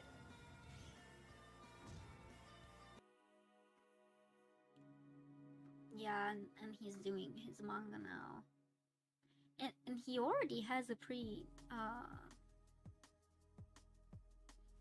unique art style. Like you can recognize that this was made by him.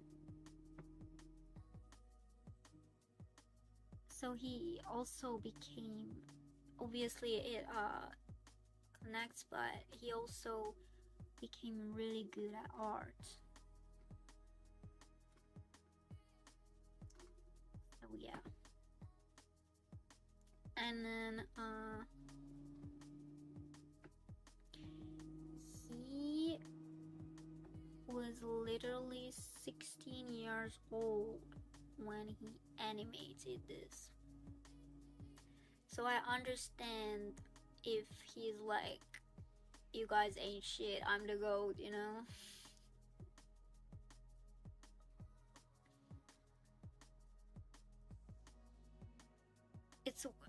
It's worth saving this, by the way, the Genga, and then looking at each frame, looking at the animation frame by frame, and try to learn from it. Because it's like, how are you 16 years old and you create something like this? So yeah.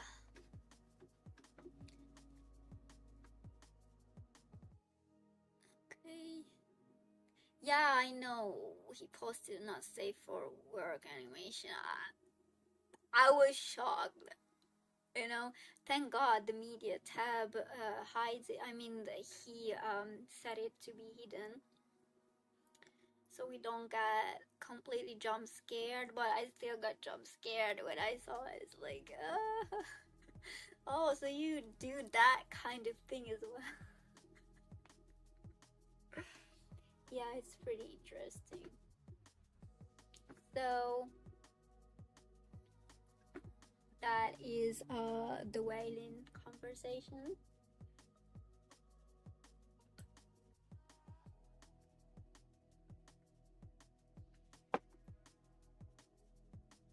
Hold on. If you have anything else to add to this, I will gladly read your opinion.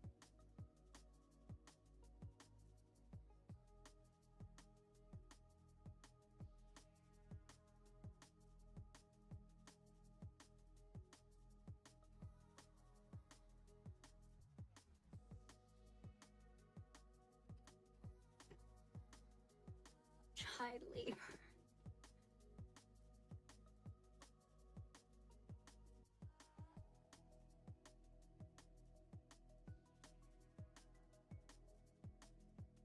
I mean, there are literal like 15, 16, 17-year-olds in the industry, so it's kind of crazy. And like, imagine if you are on that level when you're a teenager, and then like, what will happen when you're already like 25 or 30 or something, you know?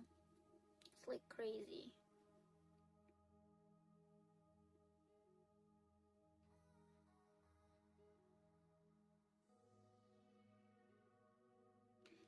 However, I would like to add that animation is not something that you have to start very early. Like, oh, if you don't start at 13, then you will suck and you will never make it to the industry. You will never achieve anything. But it's like, no, it's not necessary. Like, you could be 40 years old and you're like, you know what, I want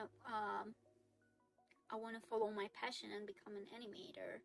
Like, a bunch of people in the industry who are like breaking in now, who had their first productions, they are over 25, and that's completely okay. Like, it's not like you are an athlete and if you want to be a swimmer, you want to be an athlete, you want to become a football player or whatever, like, for those you would have to start in kindergarten. But animation is not the same, you know. You can start when you're 20, you can start when you're 25, even 30 and above 30. That's completely fine. You can still make it. And it's like, if you there are advantages if you start quote unquote late, because let's say weilin, he is a little bit younger than me, but he's already burnt out, right? He's crazy burnt out because he started when he was like 15 or 16, whatever. But let's say you're 25 and you got your first production, you won't get burnt out for another maybe 5 years or something. Or you are already, your frontal lobe is developed, you are already more experienced, you can manage your feelings, emotions better, your nervous system and so on, because you're a bit older. So there are actual advantages or positive aspects to starting late in the industry. Off topic, Arne airs in 30 minutes. Thanks for mentioning it. Never stop creating art. Yeah. I pursued art at 29 and you did well. Good for you. I'm glad you did. Great. I I always liked drawing, so even when I was in like first, second grade, I took extra art classes, but they were nothing serious. But I always loved drawing, even as a kid. And then for quite a while, I kind of ignored it. And then when I was in like 10th or 11th grade, I was like, you know what? I'm not interested in marketing. I couldn't become an engineer. I couldn't become a doctor. I mean, maybe I could have become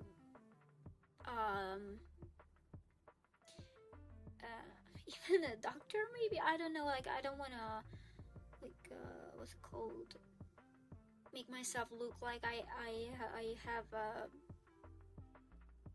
you know, I don't want to hype myself up or anything, but I was doing really great academically. I always had the best grades, but my stupid ass was like, you know what, I want to do art because this is the only thing I want to do.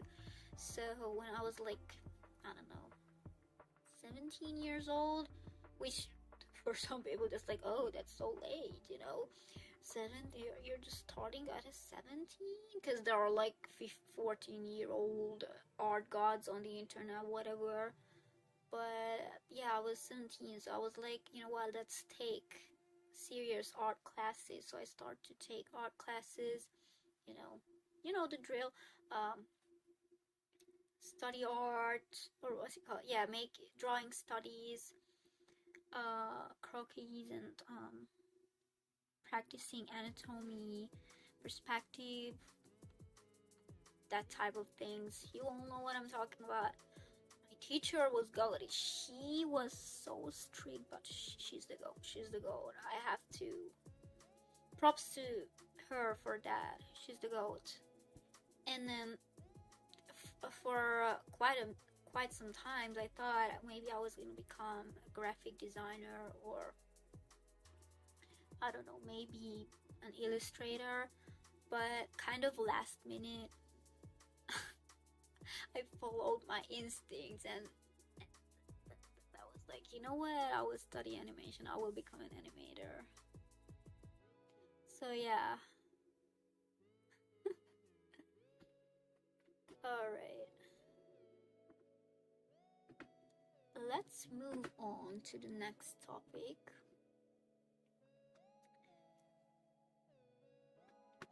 Okay, maybe this is just like a tiny little self-promo, or like just me giggling a little bit, because you guys, some of you have probably seen this animation, and it went a tiny bit viral, and I was shocked. I was so shocked, because this is the first time I posted something that got this amount of engagement and likes, and I was like, yo, what happened? It felt very surreal, you know?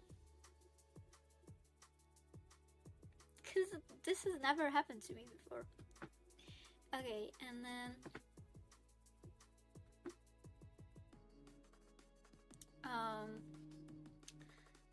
I was even more shocked when some animators who have a pretty big name in the industry, or have a bigger follower count than me, so much bigger, they follow me. So for example, this is one of them. Federico is like, wow, thank you.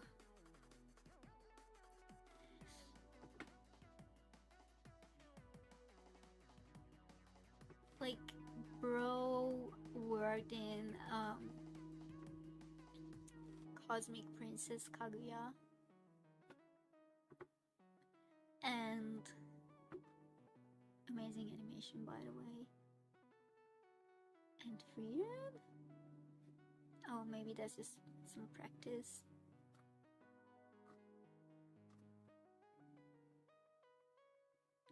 Maybe this is practice too, but yeah, I can tell he is established.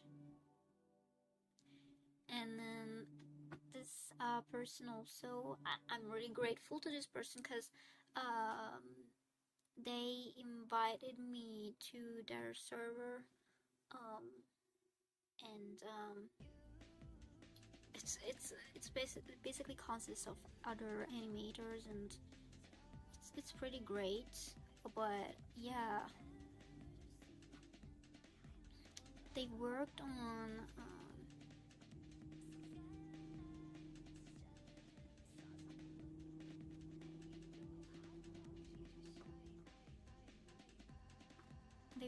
pretty good. Slovenia, Castlevania, Helua Boss, Cannon Busters. Like, wow, thank you. I appreciate that.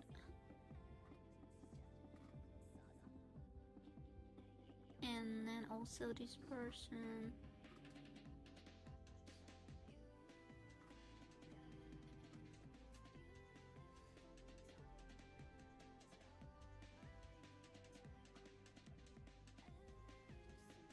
Did they work?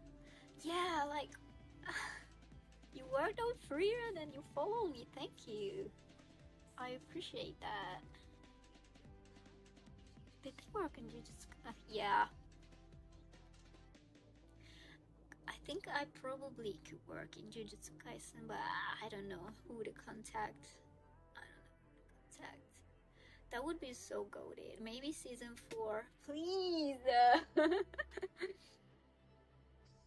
Okay, and also, this guy, he even commented on my post. Like, wow. One Piece? And Dandadan? And The Legend of Aang? Damn, thank you. I appreciate it.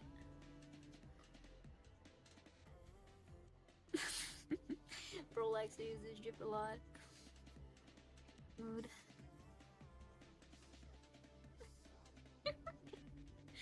Yeah, so this is the smaller segment I wanted to do.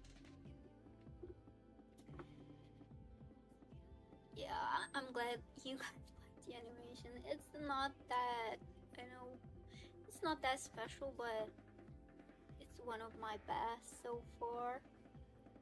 Okay. Now, the next thing, okay, I want to check properties. It's called. I'm gonna check the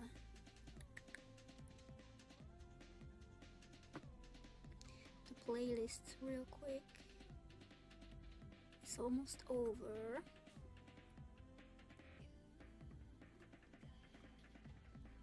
When the playlist's over, I will play the other one again probably. Also, give me a second. No, I don't even need to switch up my camera.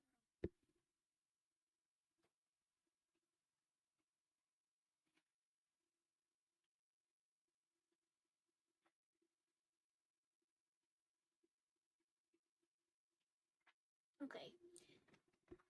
So, the next thing I wanted to yap about, which is very funny, is this. So, I almost got scammed.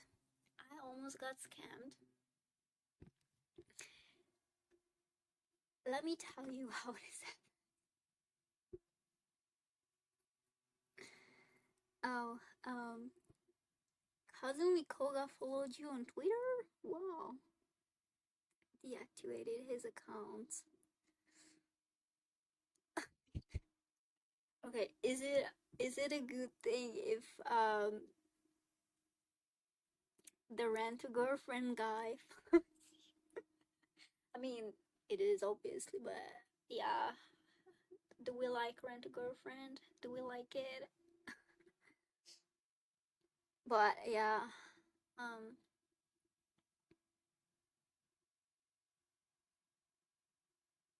he's goated.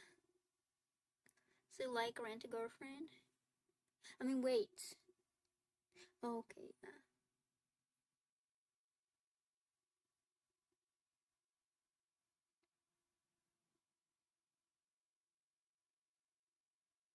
Okay, so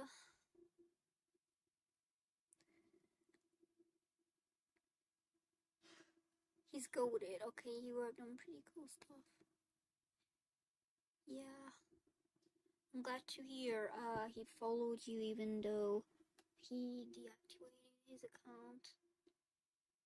Maybe he was tired of the BS going on the Bird app, I don't know.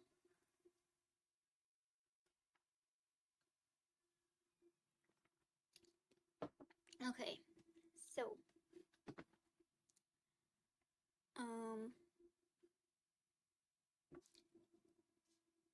give me a second.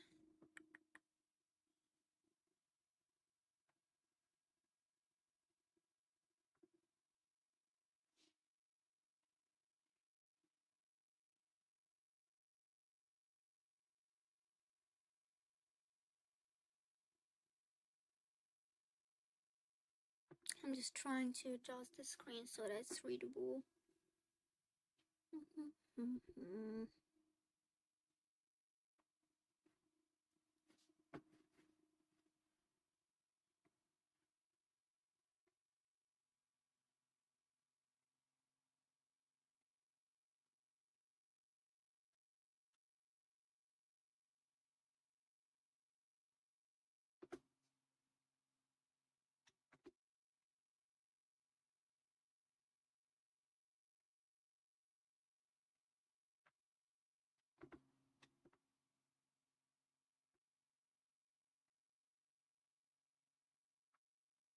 Okay.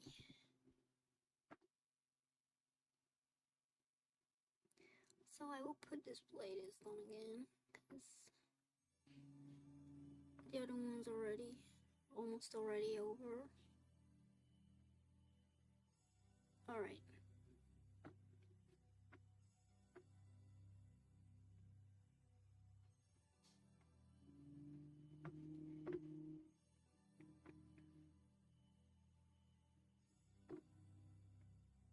Alright, so I almost got scammed, and let me tell you how this happened.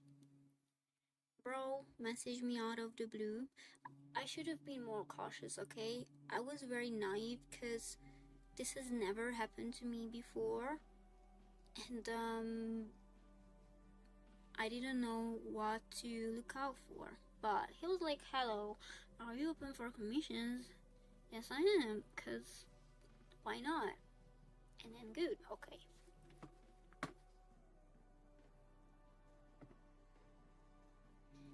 And then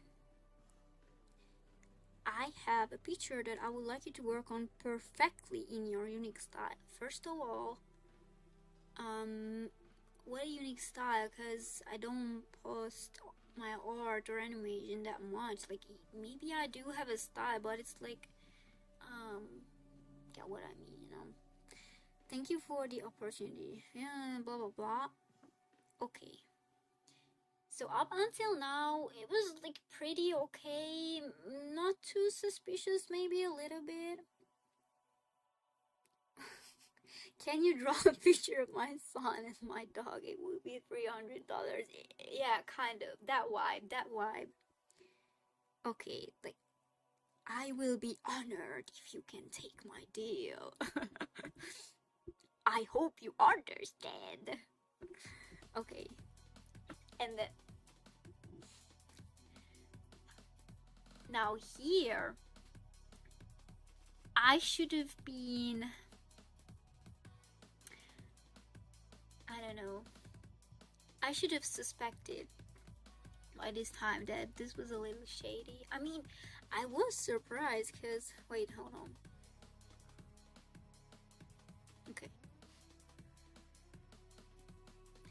Because what do you mean? 17 or 9 or 7 or $900? Like, hello, you know? Okay.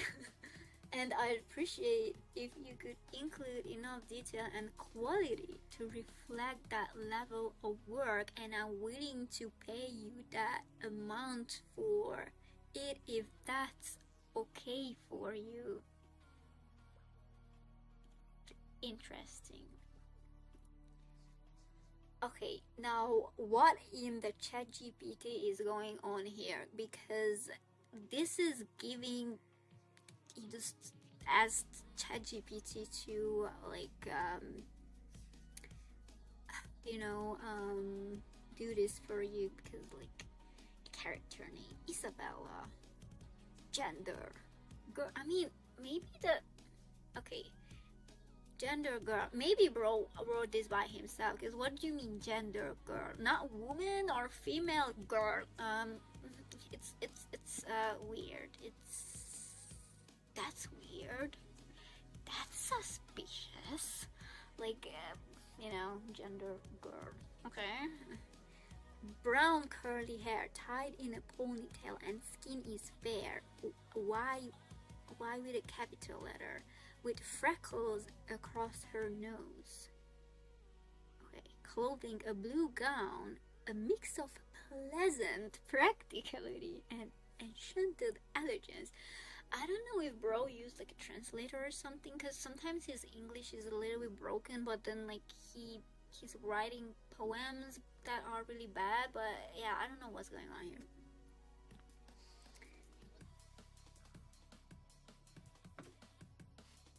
Twitter DMs are just weird. I can share a pretty funny story later on Discord. Yeah, you can.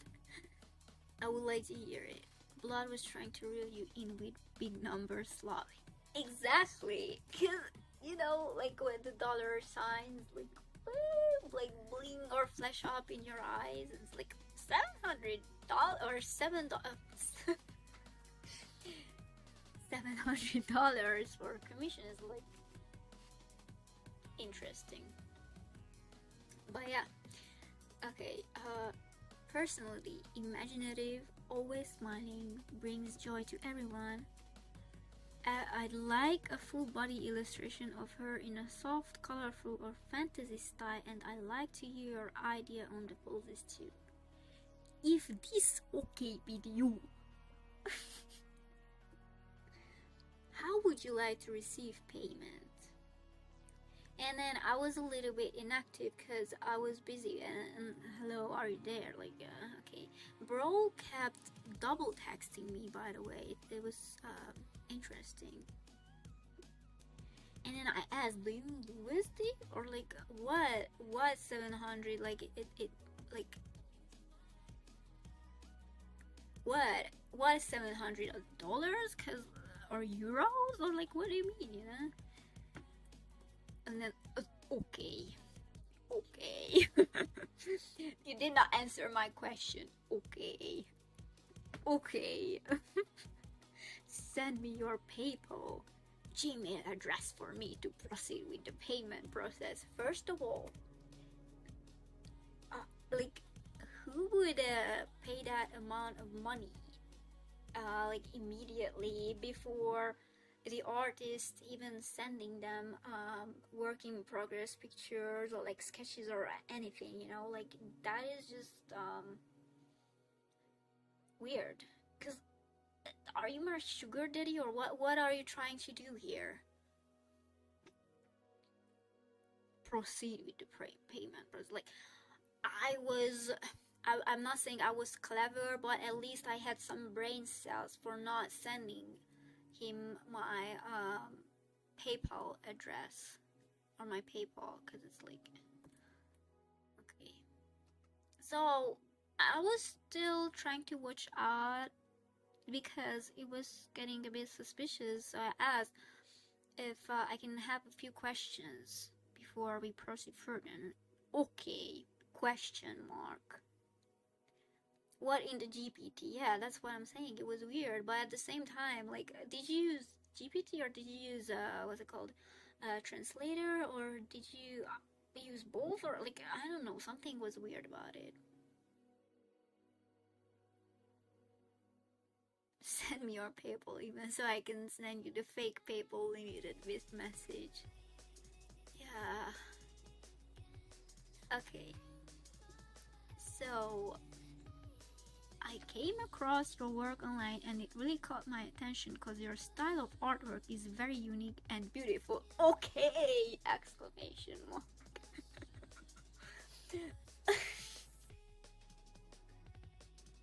this is just like so. At this point, I knew something was. I mean, it was already weird, but at this point, I knew something. This was not what it seemed like. Because why? I don't know. It's just so weird. Okay. I guess we can continue with our discussion now on the commission. Okay, sure. And I was, at this point, I was still pretty nice to him. Cause I even was like, okay, I will send you work in progress pictures, stuff like that. Sure, that's fine, okay. I mean, if you're a scammer, at least try to appear more professional, you know?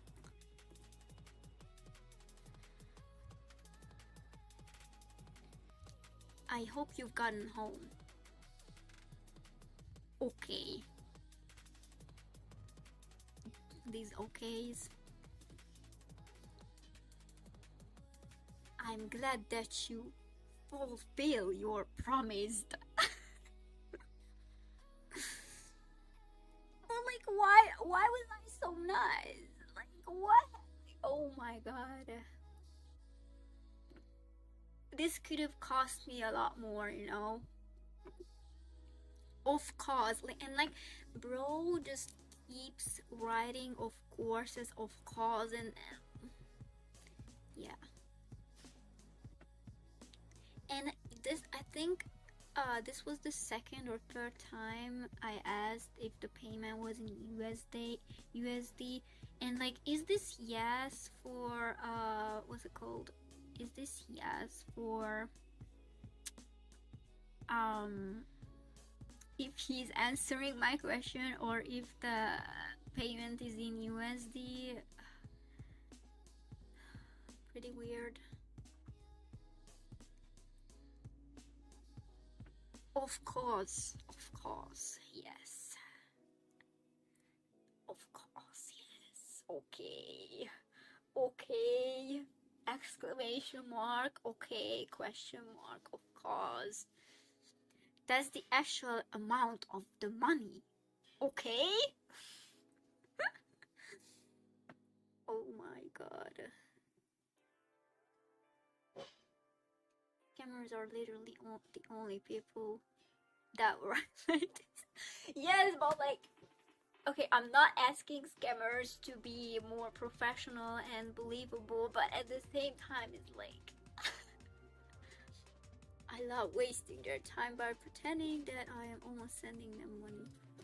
I mean, I was wasting Rose's time too, because it's funny, because until I don't know, first I actually believed him, and probably he believed me also, but after that I suspected that this was gonna be a scam, but at the time he still didn't suspect me that I caught him, and it was so funny.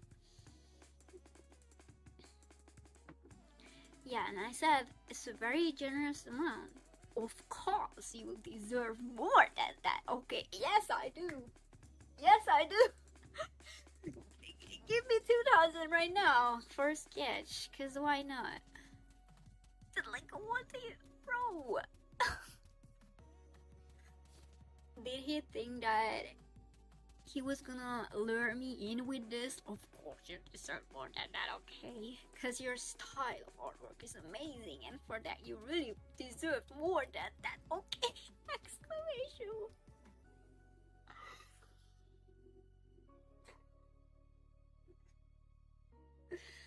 Oh my god.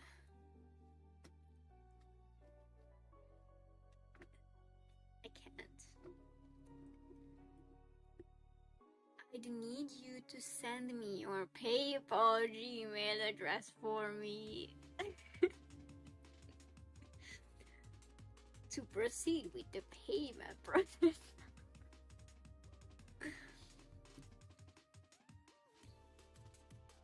Like, What was I on? What was I on? What was I on? Like, what did I think? Why am I still so naive? What's wrong with me? Angel emoji. There's a devil emoji behind that angel emoji. I know it's so right. Because in his head, bro had the goblin and the demon and those mask and devil emojis. But he sent me an angel emoji. Of course. Okay, so I wrote some conditions. And then, okay. Like, he does not give a single amount of fuck, you know. Okay, like, why did I waste so much time on this? Like, am I stupid? What the hell? Okay.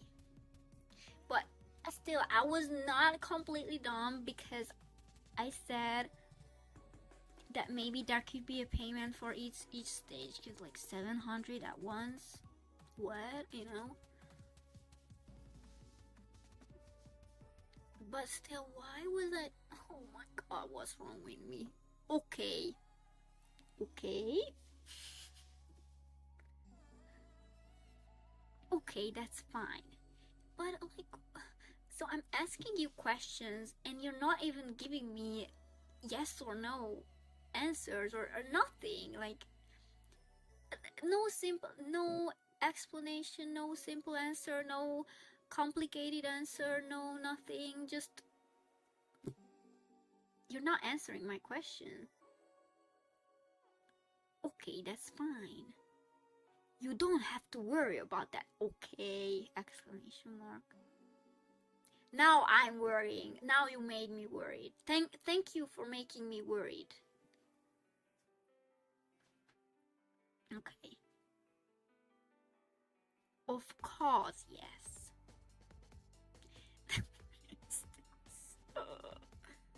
Oh my god. I understand the fact that you're trying to make sure that everything goes smoothly. Okay, thank you. At this point, I think bro got so impatient.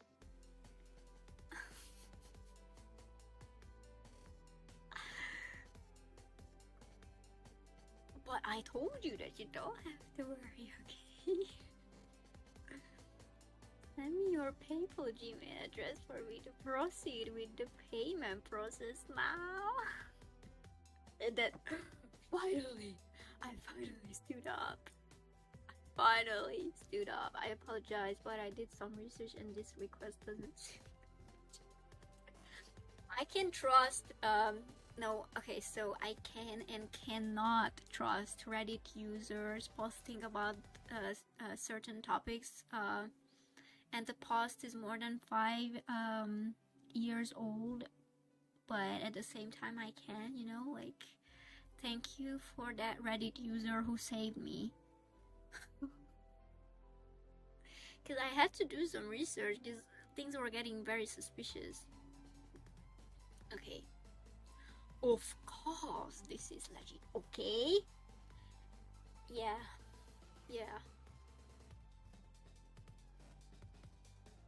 Of course. Okay.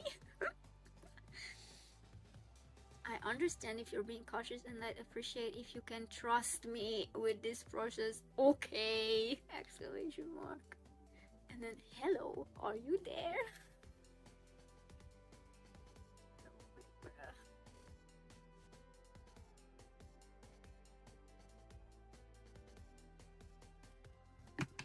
No way.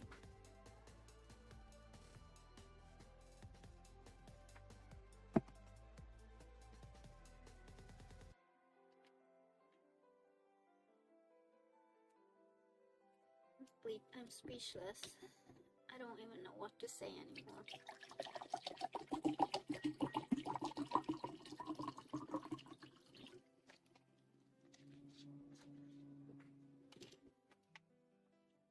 She's getting me dehydrated.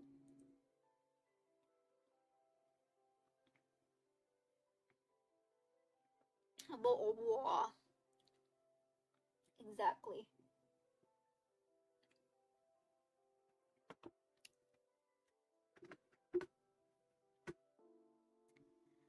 know it might feel strange to hear this from someone who isn't following you. Yeah, like at least follow me, you know, before you want to commission me, before or hasn't liked your post yet. At this point, bro was exposing himself. But please don't take that as a sign that I don't appreciate your work. I took that as a sign that you want to scam me. Now at this point, I was not so nice anymore. Of course not. And then, hello, are you there?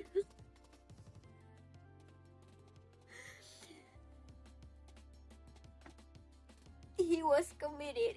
Bro, at least, okay, he might be an unprofessional scammer, but at least he's a committed one. He put in the work, okay? He was not letting me go. He didn't want to give up so easily. Okay, so I was like, so what is my favorite art? What is your favorite art? I can't even speak anymore. What is your favorite artwork from me?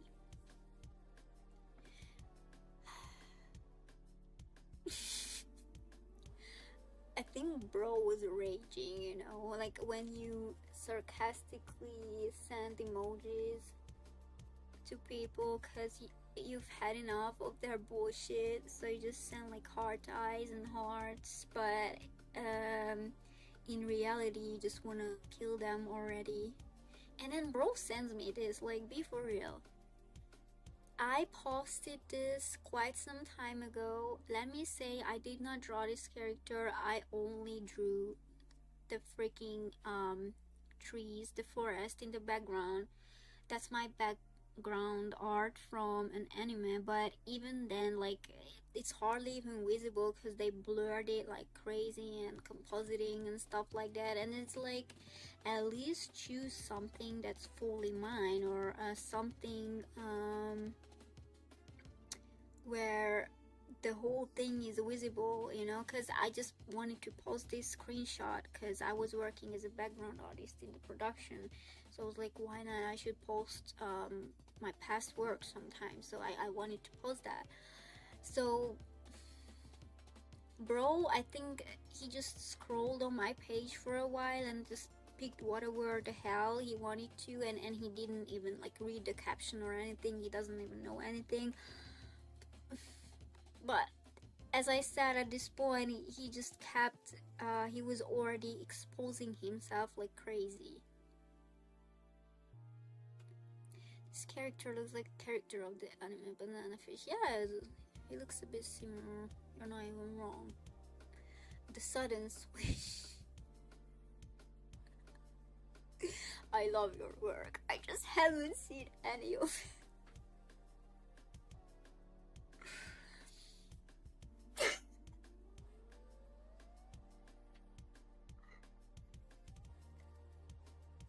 Yeah. That's what I did here. Just do it for me perfectly in your unique style.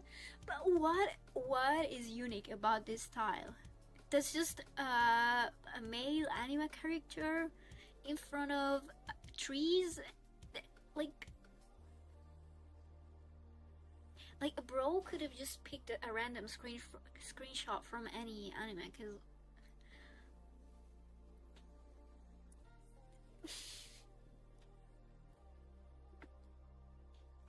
and then he's not answering my questions. And these are valid questions, and he's not answering any of my questions. Aren't you the one that drew the picture? That's what I'm trying to figure out. Am I the one? Am I not the one? What are you saying? No, what's your answer? Hello, are you there? I should make like soundboards for memes of this conversation. Like, of course not. Of course. Okay, question mark. Okay, exclamation mark. Hello, are you there? Good day. I notice you haven't been responding, and I hope I didn't say or do anything to upset you.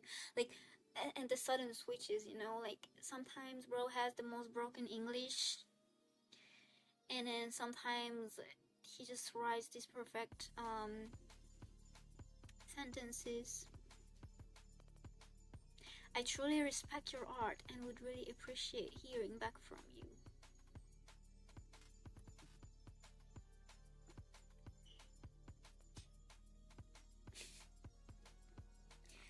Yeah, I lost my patience.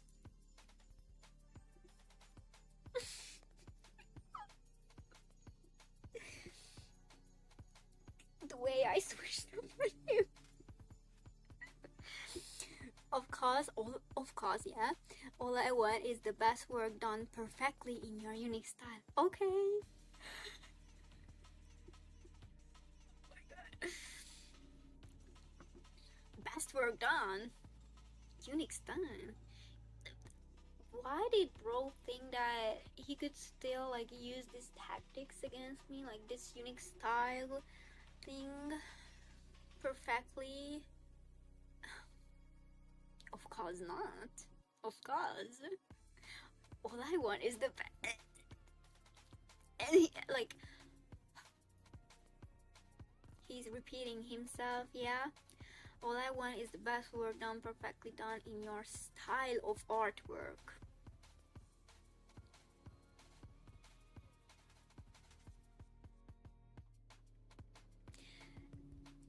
It's so unique, I haven't seen it anywhere, including yours. He is dedicated. He was so dedicated.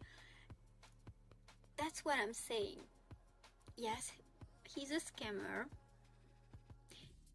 He is not doing things in an intelligent way. He's not professional, but he's dedicated. Like, props to him for that. Respect to bro for being so dedicated. He is not giving up so easily. And I think this started in like late October or early November. I forgot the date, sorry. And it went on for like a month. And it's so funny. It went on for a month because I think most scammers would be like, you know what, he or she caught me, let's just leave the chat and it's done in like a week or two. But bro kept going for a month. It's so funny.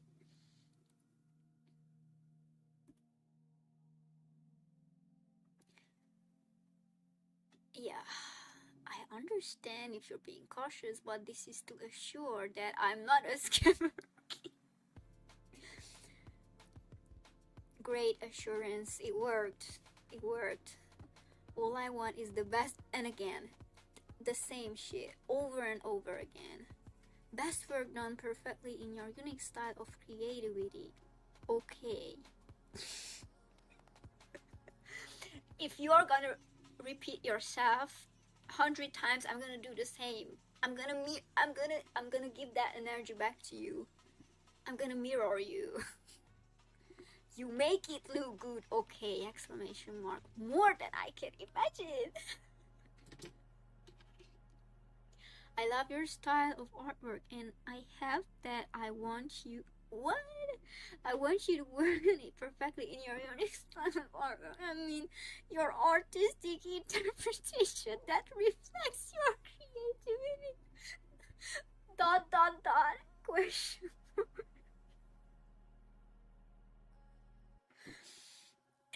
Bro got lost in his own words because it's like, wait, what am I saying? Okay. Hi, Asu. Imagine if that dedication were allotted to something productive like waiting table. Yeah, you should have sent him a really bad doodle. I should have sent him the ugly Sasuke drawing or the ugly Frieren drawing. Those drawings are goated, by the way, okay? I should have sent him one of those, and it's like, oh, thank you so much, this is one of my recent works, how do you like it? And bro would have just blocked me.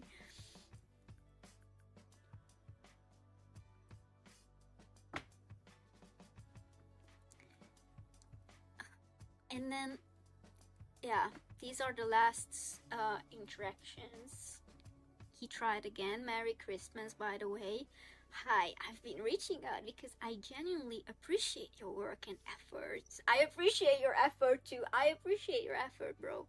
It's a little discouraging to hear back, but I'd love to know if we are still on the same page.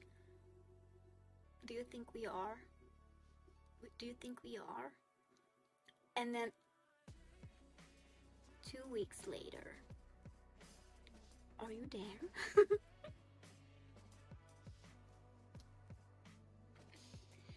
Scammer used flattery. It's not super effective. Oh my god.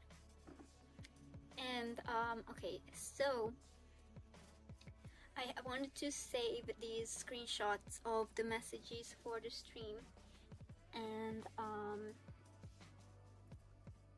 for that I had to open the chat, and I did not answer him, but I did leave him on red, which is not a nice thing to do because I don't do that anymore. I know it's not a nice thing to leave people on red. It's kind of childish, so at least tell them that you don't want to talk to them at the moment, or sorry, I'm busy, I will get back to you later, blah blah blah. But this situation is different, so I don't know if I should just tell him that sorry, I don't want to work with you and say bye, or should I just block his ass? I actually don't know what to do, because even if he's a scammer, sorry, maybe I'm being way too nice, but I just don't like to leave people on red. Like, I don't know, it's I don't want to give myself the ick. Is this a chat with a PA? No, this is a chat with a person who tried to scam me. Are you there? This is called dedication. Exactly, like, bro was so dedicated. Turn the whole coin. I would never do that. I would actually write a song on my own for this. Like, do you guys know those videos where like Karens are screaming on full volume, and then there would be a guy who would like play guitar and like write a metal song, and it's goated, like one of those videos. And it's like, I don't know, I would record myself and someone else for this conversation, and just write or produce a beat for it, and play some chords. Yeah, I like to play the guitar, by the way. I'm not that good at it, but yeah, I like to play the guitar, and that would be so funny. That would be so funny. He wanted the unique art so bad. Exactly. Just block him? Should I? Block him? Okay. Hold on, let me fix my bangles. Oh.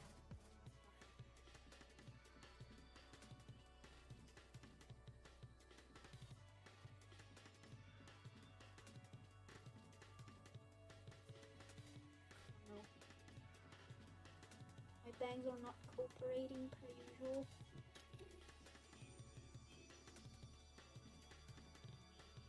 Taking my Halo emoji back. No more Mr. Nice Guy.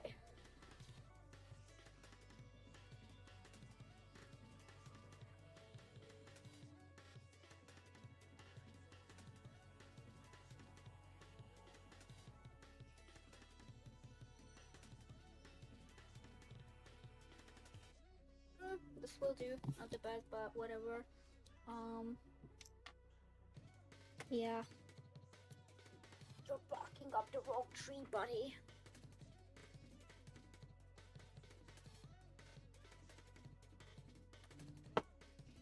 Okay. So...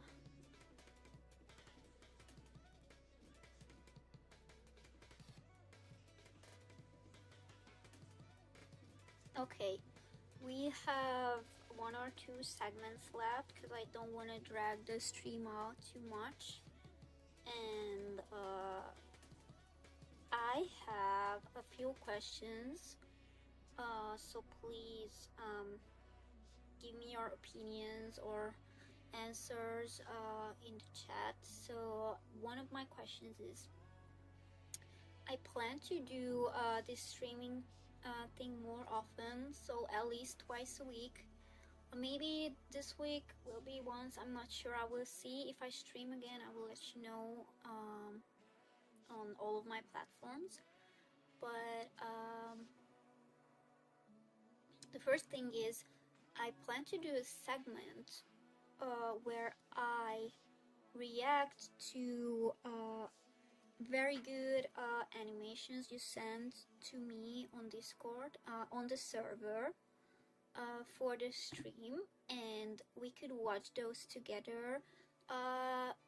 Like, all I'm asking is that they are not like full episodes or like very long fights or sequences, just maybe like what's it called, from a few seconds to maybe like 10 or even 30-second long animations. You can use sakuga board, you can use the bird app, whatever.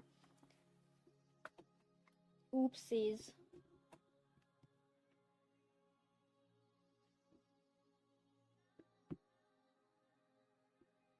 I'm doing noob shit right now, but it's okay. So yeah, you can use, you can even like just send the whole video as an MP4 file, and then I would collect those.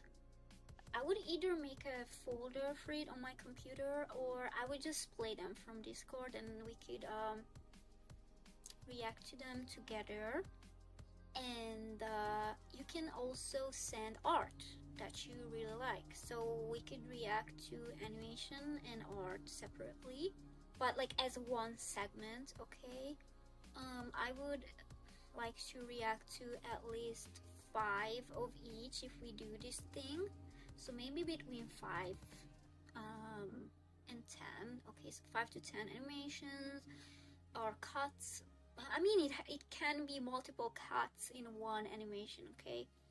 And 5 to 10 artworks. And then another thing I wanted to ask, wait, let me ask him for a commission.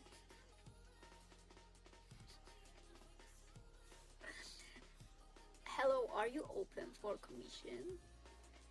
I would like you to do this in your very unique style, perfectly done, refined style with great elegance, doing perfectly done, of course, okay, question mark, exclamation mark. But yeah, that sounds fun. Okay, cool, thank you. I will still ask some more people just in case. And another thing is, I don't know if you guys would be okay with it, but I also want to do a segment where I react to your animations, but maybe, I don't know, I know some of you are really shy and like don't want to show it publicly, which is okay, but if someone wants to do that, please let me know. I think it would be really fun to do that as another segment. And I could even, like, I know I'm not the GOAT, I know I'm not that good at animation, but I'm not bad either. And if I can like add corrections or advice on them, I could even do that on Clip Studio Paint, so that we could learn together, or like add my suggestions. I don't know if you guys are open to that, please let me know. Reaction with a bit of analysis kicks. Yeah, so reacting and analyzing them. Analyze. Yeah, so animation, reaction, and breakdowns, maybe. I think that would be fun. Oh, of course, it is contagious. We're gonna use that as an inside joke from now on. That's okay. From now on, that's an inside joke. course. Alright. So those are my... Do I have any other questions? But I took notes.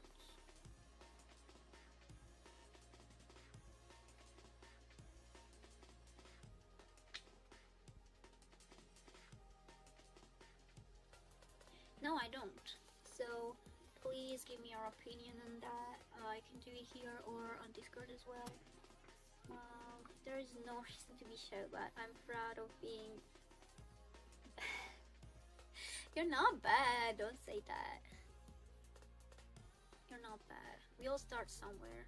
And I saw that full on finished animation that she sent on the server. Like colored and composited, and I was like, yo, that's a full animation, everything is done, you added music even, and I was like, wow, that's so cool. Because my ass, I don't do that. I hardly even color. I don't composite. that meme with the guy from Ratatouille, you know, where he says, I don't do this, I don't do that, I don't, and if it sucks or whatever, I kill myself, or I don't know. Yeah, that meme sounded like that. I don't color my animations, I don't composite, I don't add sound design, and if it sucks, I off myself. It's better than proclaiming you're the best. Bombastic side-eye. Yeah, okay. So now I wrote down that I have to answer to some questions that you asked. Let me look it back.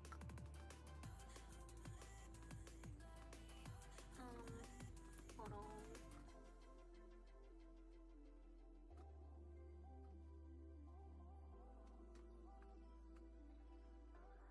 Okay, so the first question was, I'm currently actually, let me just close this because it's just...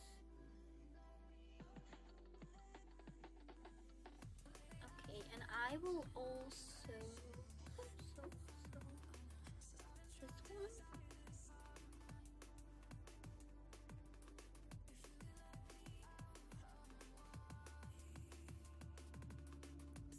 I will put this here because I want things to stay aesthetic, you know.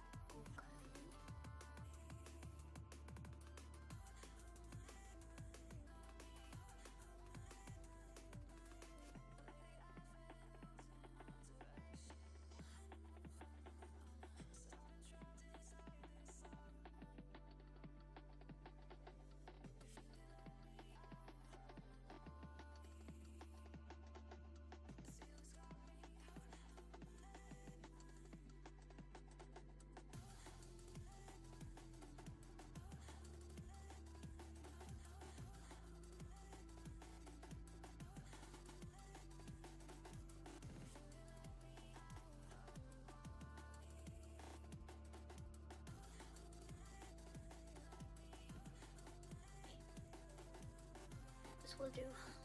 Alright, so the first question was, I am currently learning animation and I want to understand a few things. Once you get working anime, how does payment system work after you complete a cut? Could you please explain this to me? Okay, so what they usually do is that you discuss your part from the storyboard, and sometimes you get to choose, sometimes they assign you a part from the storyboard, so like, I don't know, part A, and then you get this sequence or segment, and I don't know, it's 10, 15, 20, 25 cuts, usually that amount of work, so from like 10 to 25 cuts at once. And if you accept the price and the amount of work, they would send you a work slip, which contains the the cuts you got and the cut numbers. So I don't know, cut 10, 11, blah, and 20. It's like a sheet, and it contains sometimes some work slips, they contain even the seconds, so how long the cut is. So like, I don't know, 3 seconds, 12 cuts, and so on. Some of them don't. And then they contain the unit price for the cut, and then also the full price, so the price in total. And sometimes the unit price would be the same, because for Arnet, I hope I am not like leaking any important info. I'm not talking about something that I shouldn't. I really hope so. But for that, the price for all the cuts was the same. But for the production I'm currently taking part in, it's some cuts are this amount, some cuts are a bit higher. So I think it's a bit more like logical, because I get paid more for cuts that are more complex, you know, and less for like very easy cuts. So the price is like distributed evenly, I would say, or like in a logical way. And then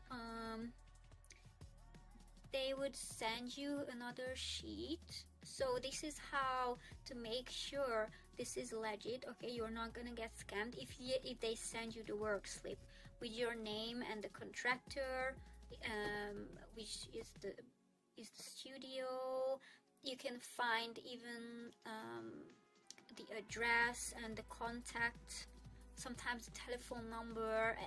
I mean, I think it contains the telephone number, yeah, and sometimes even the email address and the actual physical address of the studio. So those things are on the work slip, and this way you can make sure that it's legit, so you're not getting just scammed like, oh, please, here are 10 cuts, animate them by tomorrow, and then they dip and you don't get paid, you know. So if it's legit, you will get a work slip. And then they would send you another Excel sheet, which you can which you have to fill in. And then the payment method, it depends studio by studio. I think the most popular or common one is bank transfer, and some studios they accept PayPal, but yeah, that really depends on the studio. And then you would have to fill that sheet in with your data, so your legal name and your bank account number and also your address. So yeah, okay. And then there was another question.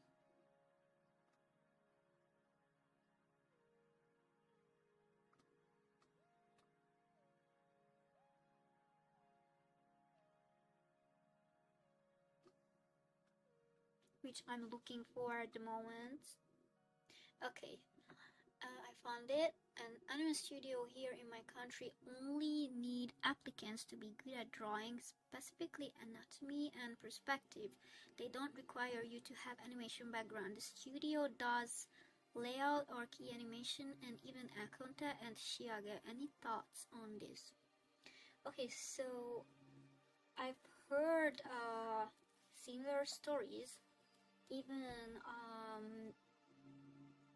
with so like this sometimes happens to people who work in Japan and who were born in Japan. Sometimes you would get accepted or you would get hired at a studio even if you can't animate, because you have pretty good drawing skills And then maybe it's either I think you go on an internship or you just like work your way up really slowly, because if you can draw pretty well, then maybe you can try keyframe animation, and if you work there physically in the studio, your colleagues and the directors, the sakan and so on, they can help you out, right? So you would improve really fast in that environment. Something similar has happened to me, but it was with background art. So before that, so I got hired because they saw my portfolio, I have a degree, blah blah blah. They saw, okay, she has potential, she hasn't done so much background art yet. There is some in her portfolio, but yeah, she has some skills, so she can learn it. And then I got thrown into some pretty deep water, but it was my choice because I wanted to work in a studio. I wanted to move to Korea and so on. So yeah, I don't regret it, but yeah, I got thrown into some pretty deep water, and it was not easy in the beginning. Yeah, especially in the beginning.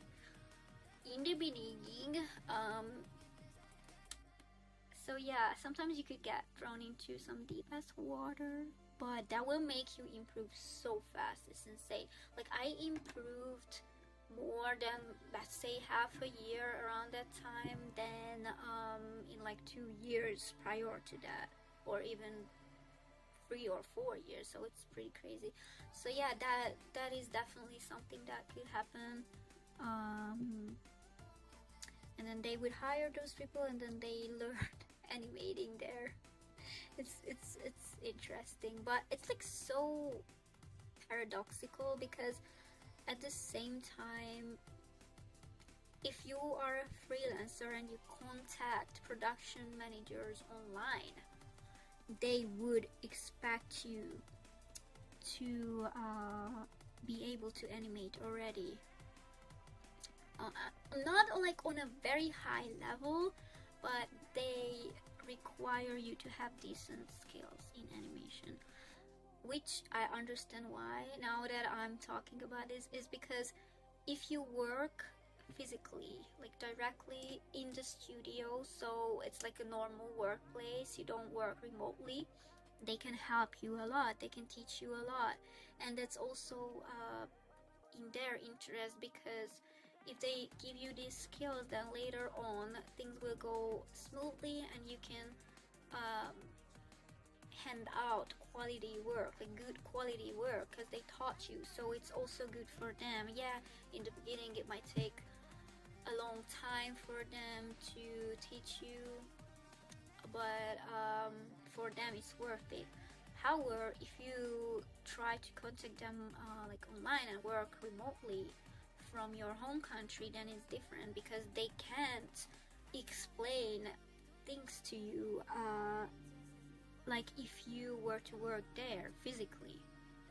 Yeah, like yes, they can help you out with a lot of things, like, oh, could you please add this and that there, and also maybe add some shading to this cell, and also could you please correct this part in the timesheet and so on.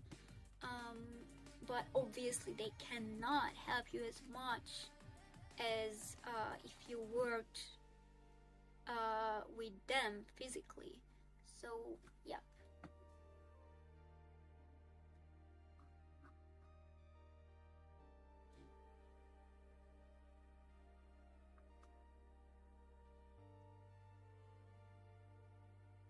Have you ever tried negotiating prices for cuts?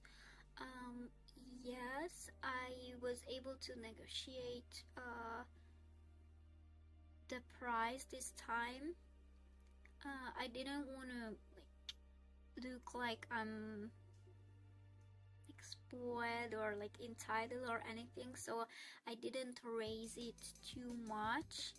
But I was able to raise it by a decent amount, so I'm glad I was able to do that. And I try to be as polite as possible about it.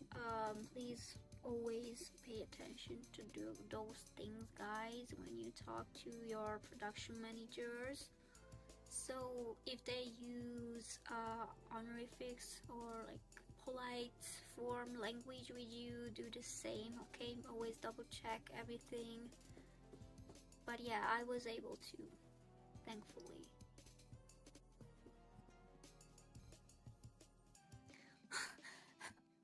I'm not goated. I'm not goated. I wish I was though. You're welcome. Greetings. I remember they're in charge double for Jujutsu Kaisen season 2 because the deadline was really bad. Yeah, I understand why. And I saw some animators on the Bird app who are like, oh, I don't take, like, it's literally in their bio. They're like, oh, I don't take cuts above 10,000 yen, which is like, okay, like if you live in like Western Europe or the States, that's like, okay, like I get it. But for me, as I live in Central / Eastern Europe, I wouldn't put that on my bio. Maybe like I would put I don't take cuts below 4,000, let's say.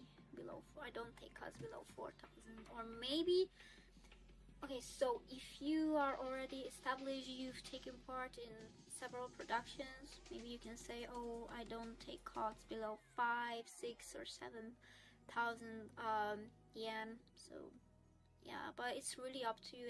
And people who don't take cuts below 10,000, especially if you live in a country where the living prices are pretty high, then I understand why you would say that. And I think it's like, it's not an entitled thing to say. And at least if someone wants to contact you and it's out of their budget, at least they won't waste your time, and vice versa.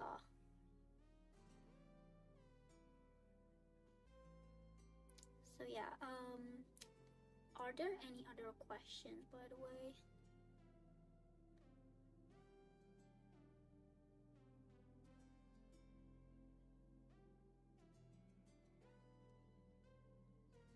Because if you know, we can wrap this up soon. So let me just check something real quick on my other monitor.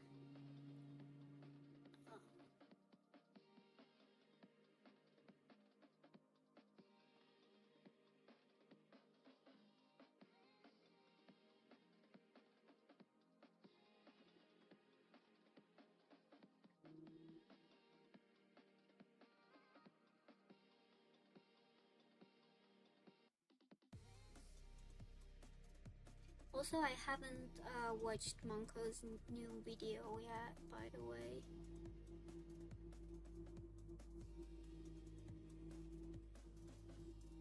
But yeah, Cav also mentioned it, and now I want to watch it.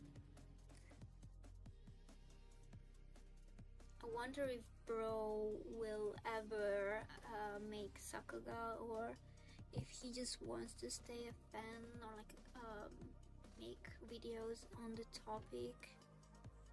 I don't know.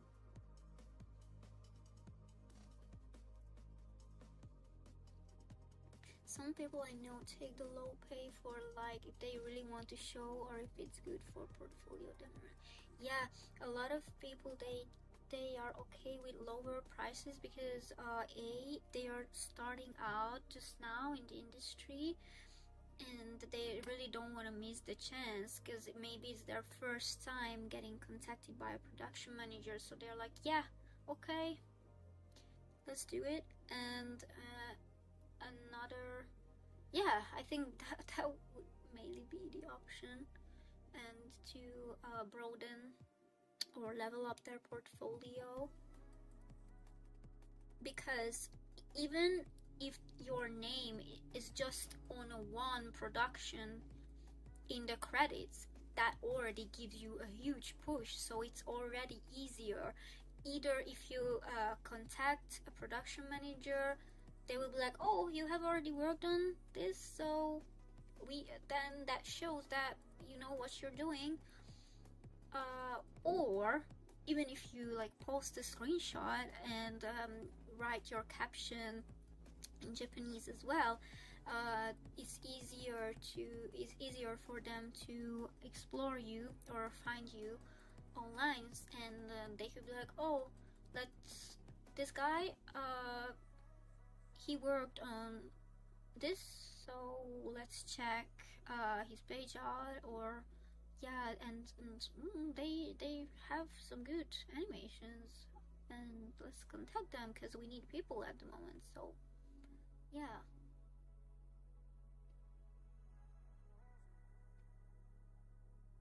Will you draw on stream? Yeah, I plan to. I have a bunch of ideas listed, and I will definitely draw on stream.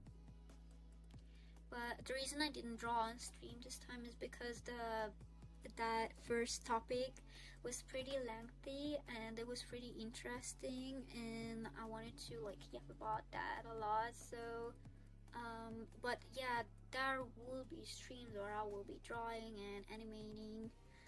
I want to make nice designs and stuff, so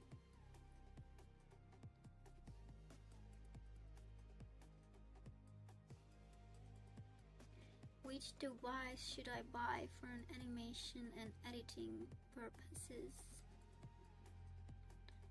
Laptop, PC, okay, I'm not that educated on computer things, but before you buy anything, like if you buy a PC, I don't know. So I don't know if you prefer a laptop or a PC. I prefer using a PC, but unfortunately and obviously I cannot drag my PC with me. So if I'm traveling, or if I want to move somewhere else, maybe even to another country, then a laptop would be a lot more useful to have, you know. But like work-wise and like if I animate and draw, I think a PC is so much more comfortable to work with and on.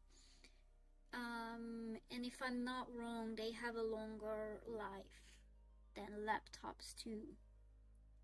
Maybe I'm wrong about that. As I said, I'm not that educated on the topic, but always check, even if you buy a laptop, no matter if you buy a laptop or a PC, always check the graphic card and the process. Sorry, I don't know how to translate those things to English. CPU, stuff like that, RAM, both actually. Always check the specifics and buy a strong computer, okay? A strong one if you can. And I don't know, the operating system, I don't think it matters a lot. Maybe I'm wrong. I prefer Windows over Mac. What else?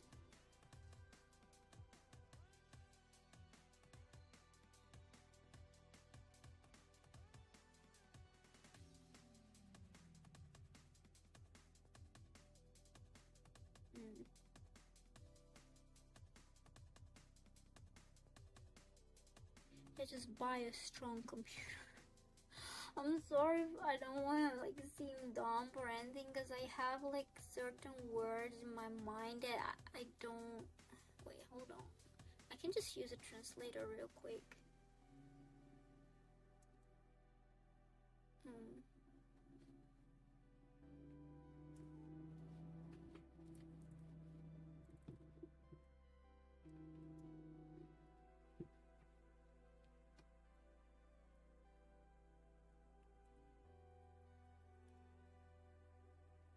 Yeah, the driver. Okay, the driver. That's what I'm looking for, that word.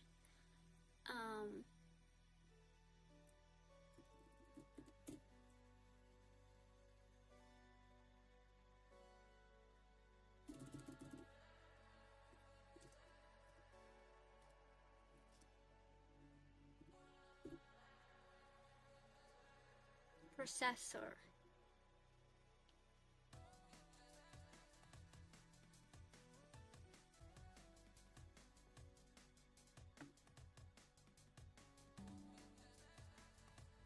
I have like a limited vocabulary in these things, so I apologize for that.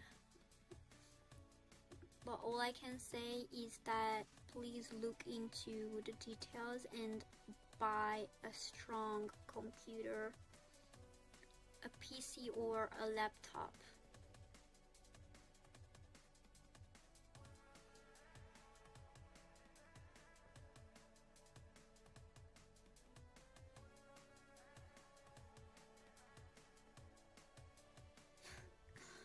Prices really bad, man. Draw on paper.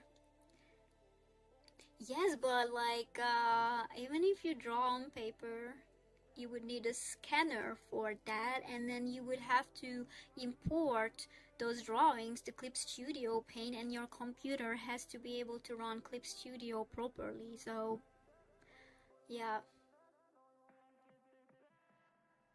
but thank God I bought this computer almost 3 years ago, and at that time the prices were not that bad, and there was a discount on this computer, and this is a pretty strong computer, so I'm so glad I was able to buy it at that time, because now I would be cooked, and I'm really glad that I didn't buy a what's it called, a laptop, because I have this banger 4K monitor, and I just like it so much.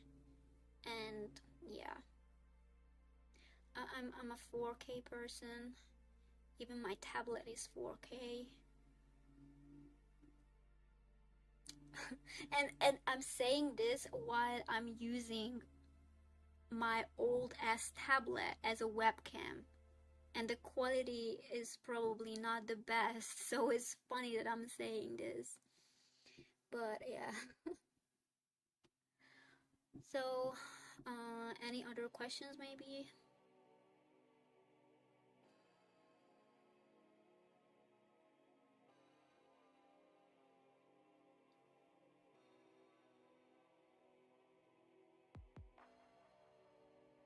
Also, I really appreciate you guys being here, and next time I will announce or let you know again if I will stream, and maybe next time we will draw as well. I will see. I sent you a picture of the Arne credits.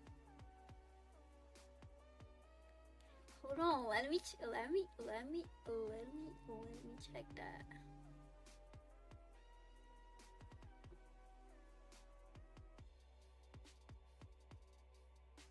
Yo. Oh my god. Hold on. I have to put this. I have to put this here. Wait, display capture. And then I will put the little playlist thing right there. Make it smaller. Yo, my heart is actually beating so fast right now. That's crazy. Display capture. Hold on. Trying to make it nice and visible.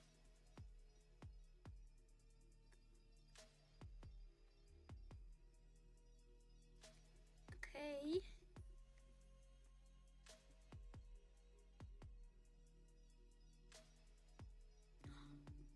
Oh my god. Yo, I'm there. Oh my god. Thank you, Cap, so much. I really appreciate that. I'm there. Okay, let me take a picture of this. I mean, I will obviously take a screenshot myself, but I just wanted to take a photo real quick. Yo.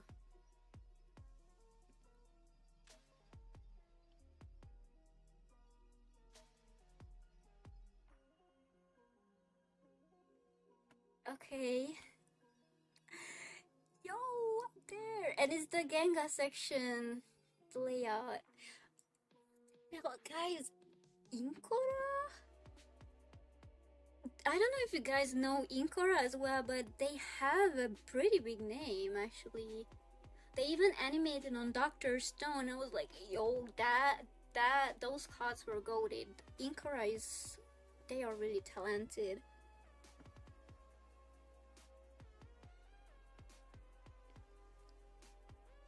Okay. And the other one, Cav also sent this a little section for the Negan.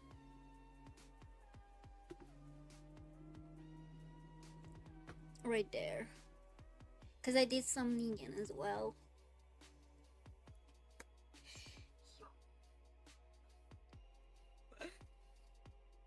I'm so happy. I have to watch. I want to watch this anime because what am I even doing? Like, I took part in the production of this, and why am I not watching this? Like, yeah, I'm busy as hell, but per usual. But yeah, this is episode 6, by the way, if anyone's curious. Oh my god. Oh my god. Because let me tell you this, guys, when I worked as a background artist, we got outsourced work. So the Japanese studio outsourced it to like a bigger Korean studio, and they couldn't draw everything because they got so much work, so they outsourced it further to us, and our names were not in the credits. And it's when I found this out, I didn't even find out that long ago. Maybe I found it out last year or the year before that. So years after I left Korea, I found this out, and I'm trying to find my name in the credits, you know, below, like, or in the background art part in the credits. Like, where am I? Where are we? And even my boss, like, he was mentioned a few times, but mainly the other studio, like people who worked at the other studio where we got the work from, the Korean one, the bigger Korean studio, their names were there, but ours, nope, nowhere to be found. And that's insane because we work so hard and work so much, and like, hello, where are our names? Like, it was so sad, but it's whatever. It's not like I can change the past, you know. I mean, I have proof because I have all the files. I have the PSD files on my computer, so no one can say I'm lying or anything like that. I literally have the original PSD files on my computer. I have the screenshots.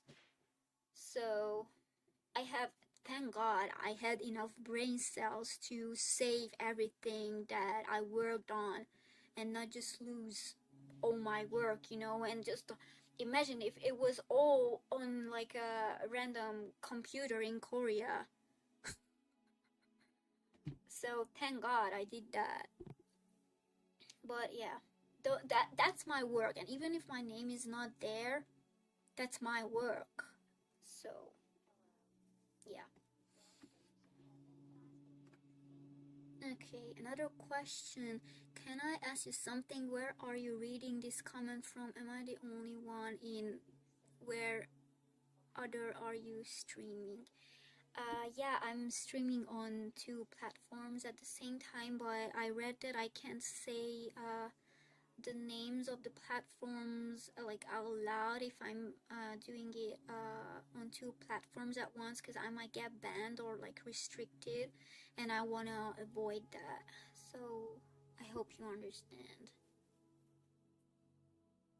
So you watched it yesterday. Ah, thank you. I was hoping it was gonna be good, you know? Like, it's not like a really flashy or popular anime like what's it called, Jujutsu Kaisen or whatever. But it's so when I received the art boards and the designs and everything, I was like, yo, this is pretty fire, you know? It's not like some very low budget things, so I was very happy that I got to work on it. I mean, even if it was a low budget thing, don't like underestimate those, you know, because those productions, they are also carrying the industry. So I don't want to like look down on them, or especially look down on the people who work or only have the chance to work on those or in those productions. It's kind of cool to not watch show you worked on. What do you mean? To watch it? Thank you, by the way. Got big box. I wish. And the one that I'm working on currently, which I will hopefully get more work. I don't know, I'm not sure. If they say no, then I have to be in the trenches again. But yeah, this one is like pretty. This one is a little bit bigger. If my predictions are right, but I can't leak, and I can't say any info. I wish I could, but I can't say.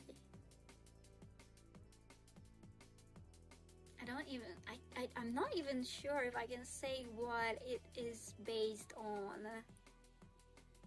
You know, like if it has a manga or if it's a light novel or what kind of adaptation, but it's pretty cool, you know. Okay, I saw that you worked on Call of the Night backgrounds. The art direction was done. Yeah, that one was pretty cool. I don't know if I posted all my works on that or on my accounts, but I don't know. Do you guys want to see some backgrounds I did for Call of the Night, by the way, or no? I've been streaming for almost, yeah, I've been streaming for 3.5 hours now. Maybe next time, I don't know. But if you want to see them, then I can quickly look them up on my computer. But yeah, Call of the Night was really good, and that was that maid cafe, and there was that interior, and we had to make like, I don't know if you guys know, but there is a retake not only for Genga, but there's a background retake as well, and that's insane. Because yeah, there's like so much conversation now on the internet about like layout and second key animation, but not a lot about how backgrounds are produced, you know, because in the genre or in the whole production, that's a separate field on its own, and it's crazy. And like people just like what I noticed is like they hardly know anything about background production, but that has its own vibe on its own, has its own principles and everything. So maybe I will talk about that too one time. I don't know, that would be a pretty good video idea, maybe on stream too, I'm not sure yet, but yeah. So yeah, for that maid cafe scene we had to do a bunch of retake, unfortunately. And I mean, we could do it in like 1 or 2 days. We were working so much, but um, so my team leader was like, okay, so it is 이거 해봐. So he was like, try to do this, and I had to correct my colleagues' drawings of the clothes because there were like made dresses in the background, and he asked me to like correct those because that colleague, she was really good at drawing, so she drew some things way better than me, but I don't know why, but for some reason I was better at drawing like clothes and like is it called textile or like tapestry? I don't know, textile, is that correct? So like clothes materials. And for some reason, maybe it's because my art teacher drilled it in my head like how to draw those, and he was like, okay, correct this, this is your task, you will correct the dresses. And yeah, I corrected the dresses, and it was pretty fun, but it's just that I had to do it really quickly because they were like, okay, you have 1.5 days for the retake, for I don't know, maybe like 20 cuts or something. So it was insane, but yeah.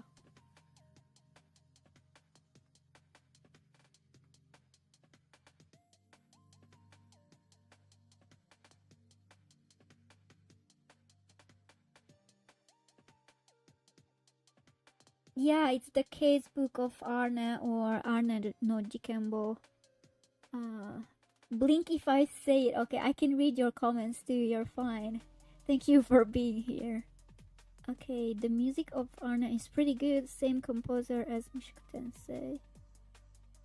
Yeah, you sent me the opening and it was actually goated. So I'm curious about the rest. If the soundtrack is good and the what's it called, the ending as well. Wanna see your Unix? Of course. Okay, let me just look it up real quick. It's on my computer, but okay, so hold on. It's here. Was in August. Yeah, it was in July, because the folders are based on the months. July. Yep, okay. I'm gonna put them on screen. Okay. Alright, it's right there. Wait, I shouldn't do this. I have a better idea.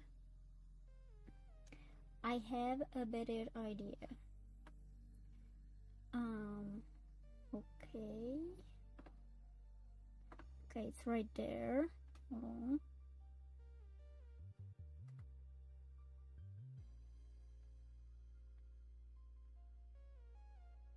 Okay. Alright. So, yeah. This is from flower florists, and I was suffering like crazy. Probably they added some corrections after this because some of the what's it called, the flowers are not the best, but I don't know if you guys can see, but I literally, oh my god, I was suffering here, like drawing the water and like the flowers in the water, and make it somewhat transparent but not wholly, and then oh my god, yeah, this was insane.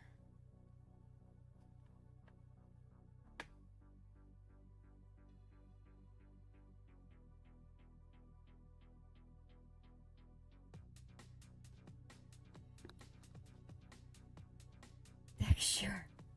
Arne is set in Germany. Yeah, the German names. Wait, is she called Rheinweiss? Sehr gut.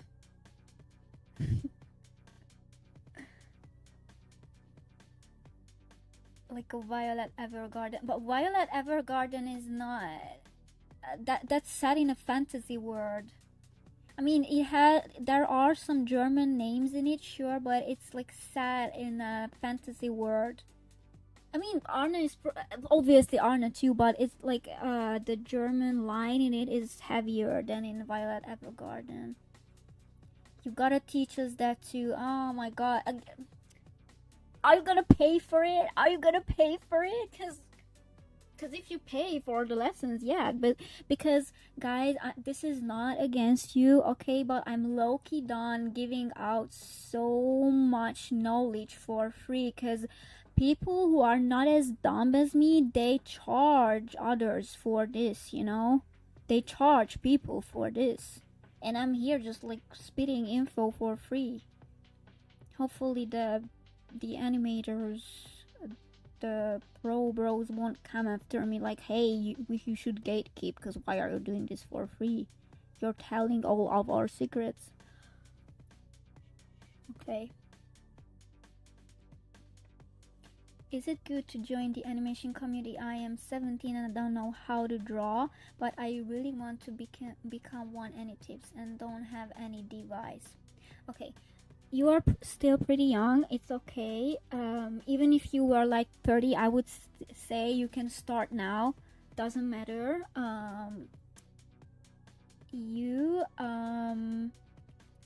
It's actually, it's really good to start on paper. Okay, that's how I started animation as well. If you start animating on paper, your base, it will be solid as hell. That's a very good way to start. Okay, I would actually advise everyone to start on paper, no cap. So that's okay, as long as you can take photos or maybe scan them and import them somewhere, then it's pretty good. But if you can't scan them, you can't take a photo of them, try to flip the paper, you know, or like, you know, those flip books, right? You can even try animating those tiny flip books. Or if you what's it called, like not roll but like flip the paper really quick, you can actually see the animation in real time. So it's okay if you practice on paper for a couple years and then you switch to digital. You don't know how to draw, you really want to become one. Okay, so I don't know if you want to go to university or not. It's not necessary to study animation at college or university. It's really not necessary anymore. I think more than half of animators, they don't even have a degree in this field. Maybe they have a degree in another field, or they don't have a degree at all. That's completely fine. I was just lucky enough to be able to study animation at university because I wanted to, but it's not like a necessary thing. You can take courses, okay? Just always do research. Check if the reviews are good. Check if it's like a trusted course. Check who the teacher is or who made the lessons. Check their work. You know, always double check everything. But there are like sources or resources that are also free.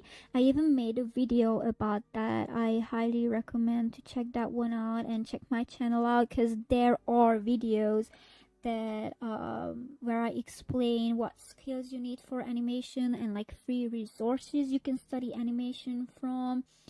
And even in my next video, I will even talk about how to network on the Bird app with production managers. So yeah, I have actually, at this point, I have a bunch of videos that you can learn from. So this is not even self-promo, like I'm being so for real right now. So yeah, you can definitely check that out. But there are other YouTubers who have pretty good videos on that, especially Dongchang. I suggest you to check his page out, although I think he got into some controversy recently. I'm not sure, maybe it had to do something with AI. I haven't checked it out yet, but his other videos, like about getting into the industry. They are very useful. I also learned from them, so yeah. It's still an amazing piece. Thank you. Every episode is named after a German saying. Alaska. Sorry. Reminds me how Apothecary Diaries had a plant flower animation director credit. Damn, that's crazy. Okay, so background art is like an insane genre. It's not a genre, but let's just call it a genre, because like you kind of have to become an architect, okay?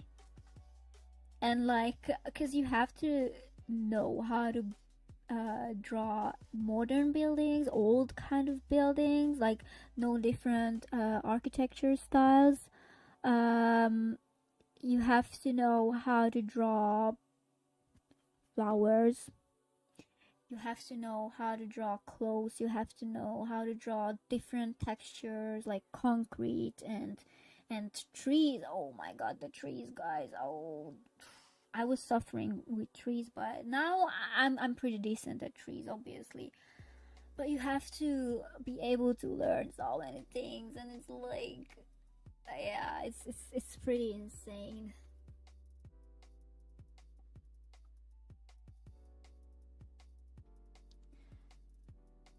I will pay 700. Of course, but bro said I deserve more than that, so hello.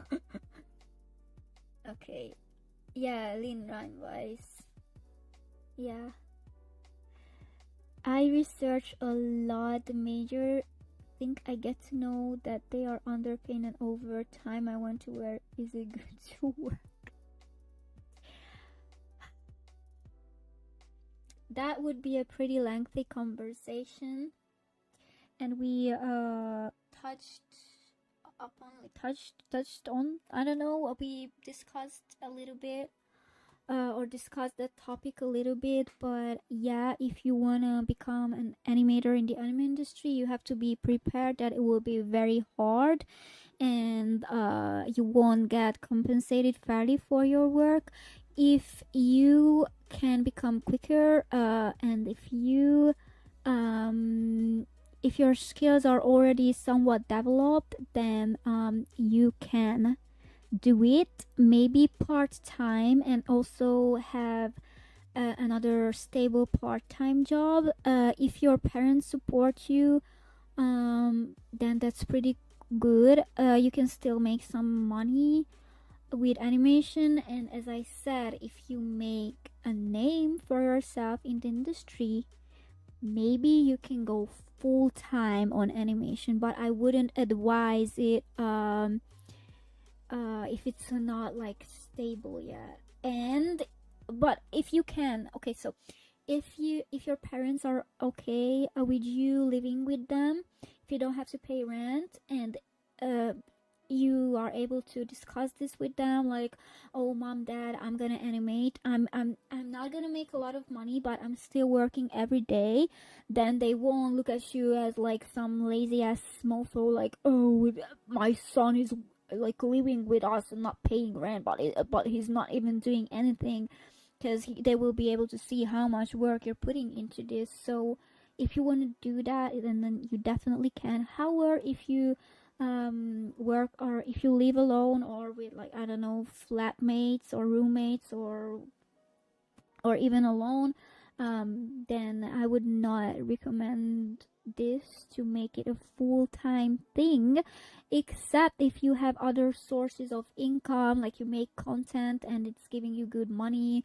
or I don't know, you stream and it's giving you money. I don't know, maybe you do like other business like pod, or you are tutoring, whatever, teaching people your skills or a language or something, or you work remotely. I don't know, maybe you do copywriting or whatever remote jobs are there out there, but that's a whole other field. Like, guys, you have no idea how many times I've tried these remote jobs and freelance work, and it's like half of it is just a scam, half of that is just a scam. And nowadays it's just like, oh, become an AI trainer, got paid to train AI. And no, sorry, but I would never. Like, I would rather work retail again than doing that kind of remote job, to be honest. So yeah, you just have to be very, very resourceful, and you have to have a huge willpower, and you have to be okay with working very, very hard. Okay? Okay? Exclamation mark.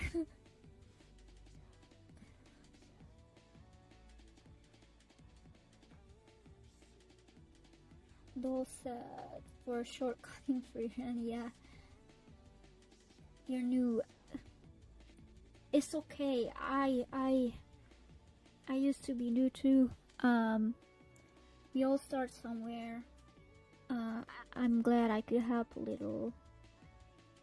Freehand too good. See, I think season 2 is already airing, by the way. It's airing at the moment, if I'm not wrong, by the way. Freehand, that is. Of course, you deserve more than $900 for your unique art style. Yes, I do. You are your own grandpa. That's goated. You are like that clip of Snoop Dogg where he's like, I would like to thank me and myself for never giving up. And I would like to thank myself and me for coming this far. I don't know. I don't remember what he was saying, but it was something like that. And I love that clip. I actually posted that when I graduated from uni, because what the hell do you mean? Education is so expensive and you're not even gonna help me? And my uni was not even that bad in that sense, because it was pretty decent, but at the same time I did so and learned so many things alone, which is a good skill. But it's like if I'm giving you money for the education, then maybe you should like help me out more, because like what am I paying you for then, you know? So I would like to thank my staff and me. And yeah, I would like to thank my parents for paying for my education. Thank you so much. Okay, some other backgrounds. Yeah, still the same thing. Yeah, like, yeah, can you see? This is the layout of the character. So this is another proof that the background is mine. Thank you, because I have this file. Okay, this was the maid cafe thingy. These backgrounds, they are not that complicated at all. But like, it's funny because I don't know if you guys can see this window, but how background artists operate or like cooperate and operate is sometimes you would be like, or the team leader would be like, okay, so draw this window for me really well, and then we will recycle it. And then for the other person, okay, draw the floor really well, or draw the drawers, or draw the wall really well, and then send it or like put it on the cloud or like the shared server so that others can use it. And then my team leader was like, oh, it is draw the window. So I drew the window, and my colleagues recycled it for their cuts, which is like, it's fun, you know. It's suffering. It's a suffering. It's, yeah, life is a suffering, but at the same time it was fun. So yeah. Okay, so we have these are the maid clothes I was talking about, but yeah, this was pretty. This was not too easy. Those chairs were killing me. The boxes were pretty okay. Yeah, I had the texture for the what's it called, the drawers, and then I just had to reuse them. So a lot of it is just like very smart recycling and then refining, because obviously we won't and don't have time to draw everything from scratch all over again all the time. Yeah, and then we had an other batch from August. These are more complex backgrounds. Okay, so this was the maid cafe. Oh my god. Okay, this was the maid cafe, and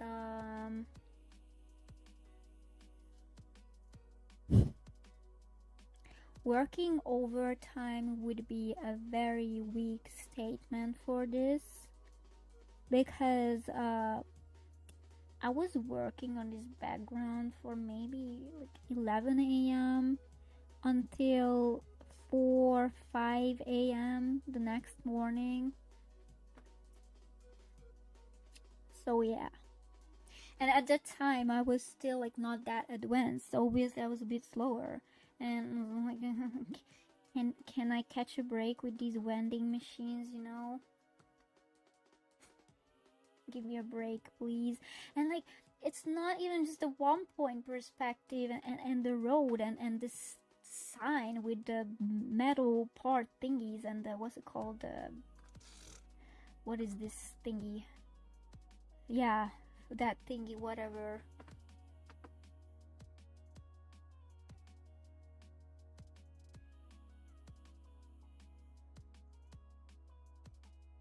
What is the monthly salary for the layout ganga job? There's no monthly salary. You get paid based on the amount of cuts you receive or you get for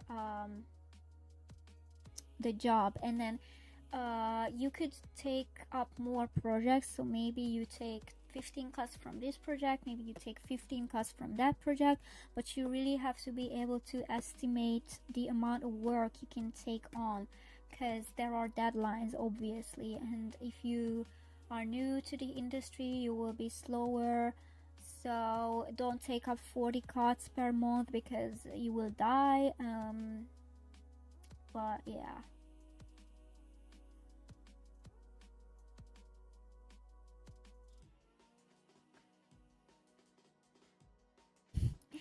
You will do your own movie or anime all by yourself. I mean, there are people who are literally a one-man team, so they make like short films and they upload it on different platforms, and they make everything by themselves, like even the coloring and the compositing and maybe the sound design.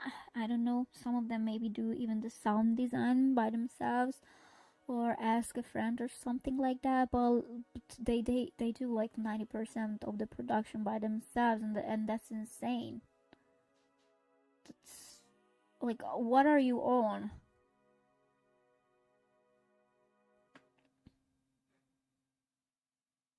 Your main struggle with painting background is making straight strokes for structures. Okay, so how you get to this point is you have to improve your line work. I know line art can be a pain in the ass, but if you improve your line art and your line work, then it will be a lot easier to draw almost straight strokes and decent looking circles and stuff like that. So yeah, it's a simple advice. I know it's painful, but yeah, line art, line work. By practicing line art, your line work will improve.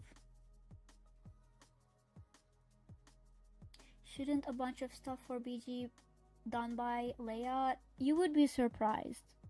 You would be surprised because when the animator doesn't have enough time, they will literally draw like 2 lines, like very messy, sketchy lines, and that's the background. And the background art is like, oh, what am I supposed to do here? So they have to find out what the hell is going on based on the storyboard and the art boards. If the animator is generous enough and they have their deadline is not that horrible, then they will do a decent sketch for the background. That's what I did. That's what I'm doing. I mean, I finished the cuts now. I'm waiting if I have to do a retake for some of them or not. So yeah, hopefully it will turn out this week or next week maximum. But yeah, I know the struggle. I've experienced the struggle of background artists. So even if I've been working on the cut for like 10 or 12 hours, I will still draw the background, I draw a sketch decently so that the background artist doesn't have to suffer so much, you know. Maybe I'm being too empathetic, but yeah, I just don't want to make the little Negan man and the little background man suffer because the layout man, aka me, messed up things, you know, or didn't draw them decent enough or drew it too messy. So yeah, so you would be surprised.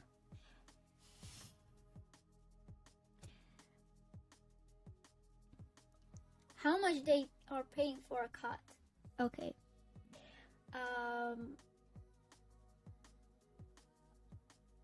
It could range from 2,500 to maybe 20,000. Okay, depending on the complexity of the cut and the budget of the production.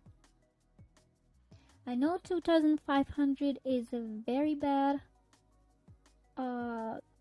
The lowest amount I did a cut for, or like it was an emergency case.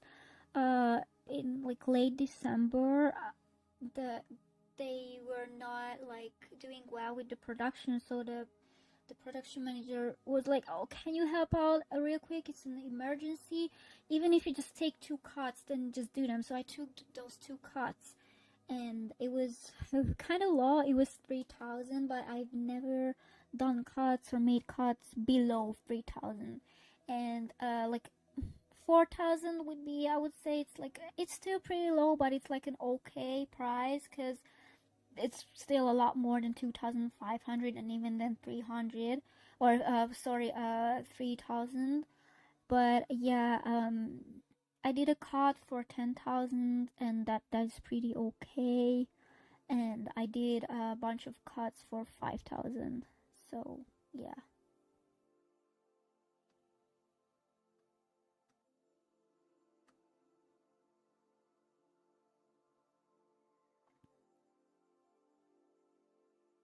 What's the resolution of this?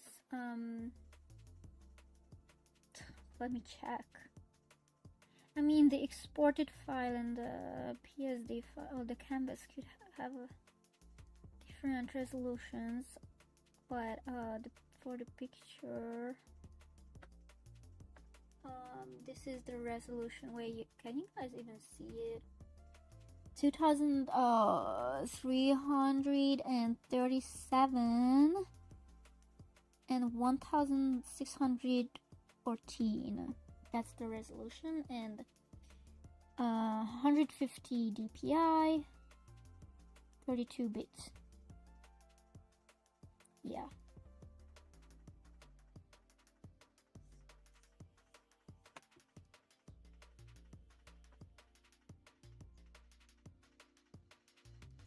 I learned a lot when working on my solo projects, but sound design, it scares me. Sound design, it's so much fun. I did a bunch of sound design when I was in uni, and it was literally almost my favorite part of the whole animation producing process. I mean, you have to learn. I worked with Audition, which is a pretty good software for editing sound, and I learned a bunch of like things how to do it. But like, yeah, if even if you like learn some music production for producing music and some softwares, that's also just so cool. Like producing your own music for your own animation, that's like so goated. That's literally just aura farming at that point. But yeah, sound design is not that scary at all, and you can like free sound is your friend. Free sound, like, yeah, I know some of the sounds there, they have, the quality is not the best, they are kind of weird, but you can find gems there, and you can just use them in your animation. But if you make uh like the sounds by yourself, that's literally goated as hell.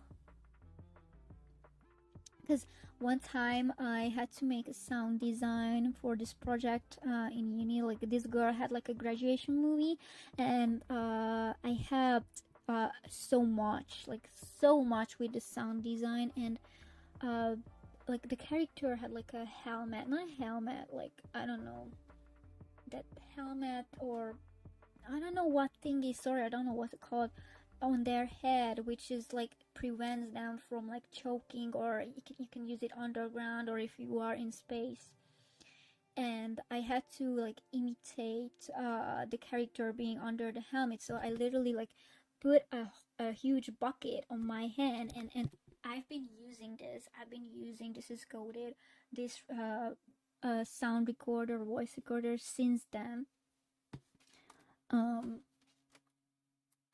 and I literally like put this under the bucket, between the wall of the bucket and my face, and I literally like recorded like the scratching noise on the bucket, because like the like something like got in the helmet of the character, and it made like these noises, and my classmate asked me to like imitate those noises, so I literally like I was creative as hell with that, not gonna lie.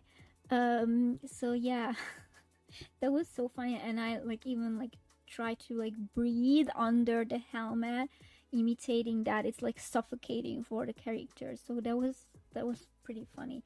So you just have to get creative with sounds.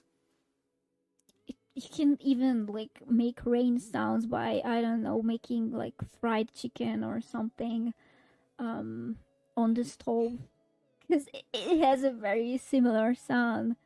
And like, I don't know if you guys have heard about like Foley artists, how they make sound design for movies, but like they have this special equipment, and sometimes if you like hear horses running or galloping, those are not the sounds of the hooves of the actual horses. The Foley artists have this special equipment that they use to imitate the hoof sound of the horses. So yeah, it's so interesting.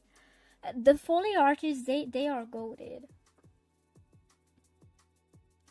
So you're saying Shinkai Makoto is your idol? Yeah, me too. I wrote my university thesis about Shinkai Makoto, and it's a goated thesis. Like, I cooked so hard with that because I was really passionate about. I still am very passionate about his work, but he's the reason why I got into background art in the first place. Because I was like, oh, I want to be an animator so much, but what if I took like a big side quest to study background art? Because Shinkai's art and his whole world, and how he creates things, that like, it's just so amazing, and I look up to him and I respect him so much. And he's the reason why I got into background art and why I wanted to take it more seriously. And I actually wrote my thesis about him, and a huge chunk of the thesis was about his art, especially background art. Learning keyboard and guitar, that's really cool. The storyboard where the characters look like potatoes. Exactly. Exactly. For this production, the storyboard actually looked so good. I was so surprised, and that's really helpful, especially for the layout animator. That's so helpful for the layout animator. If the storyboard is drawn well or at least decently, that helps a lot. That gives you creative freedom to interpret potato character in any expression or gesture you like. Yeah, but then there would be like a very messy text that you can hardly read. The ugliest handwriting, and it's in Japanese, and there are kanjis, and like how are you expecting me to read that? How are you expecting me to read that? Like, be so for real. And then I have to figure it out somehow, because if I don't follow the instructions, then I'm just like messing things up. I'm cooking myself, and I'm cooking the next person on the cut. And so yeah, it's funny. It becomes a new Shika. Good luck with that. Good luck with that. What's up? Hi. The stream is it's gonna be over soon, by the way, but I'm glad you joined. That's pretty good. 5 centimeters per second, like every year. That movie is so good. That movie is so good. I'm glad you're watching that movie, or you watched that movie, because like people who like prefer very fleshy anime, or even like anime movies, and yeah, that kind of stuff with very fast-paced animation editing, visuals, they could find that movie boring as hell, because as the title says, everything moves with 5 centimeters per second with that speed. And if you are able to appreciate that movie, then you are actually goated for that. Like, you have to see the beauty, you have to have a taste for that, you have to have an elegant taste to enjoy that movie and a bunch of Shinkai's work. Like, yeah, I mean, not a bunch of it, because Your Name and Weathering with You and Suzume, they are very popular, obviously, but like his older works, you have to have a fine taste for that. I think we're on the same path, just different timeline. Makoto Shinra forever. Yeah, he's the GOAT. He's the GOAT. Suzume, mid? What are you talking about? Be for real. If Suzume is mid, I'm not even gonna say anything, because I'm not even gonna say anything, you know. Nope. Suzume, okay, obviously it's subjective, but to me, Suzume was peak, and I actually think Suzume was better than Your Name, by the way. At least that's just me, but yeah.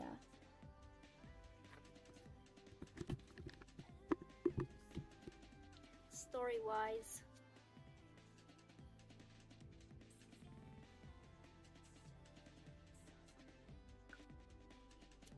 for me, even story-wise, Sume, I like it better than Your Name.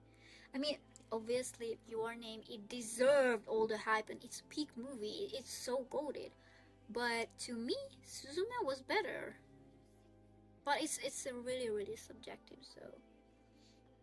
And I think Suzume did not get the hype it deserved. I'm not saying Your Name was overhyped, because it deserved all the hype, but compared to Suzume, it got, I don't know, yeah. Suzume deserved, I think, that this is just my opinion, but I think Suzume deserved at least as much hype as Your Name did, so.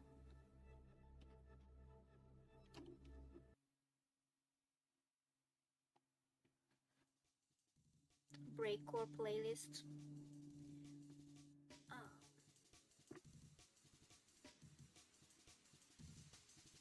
Hold on.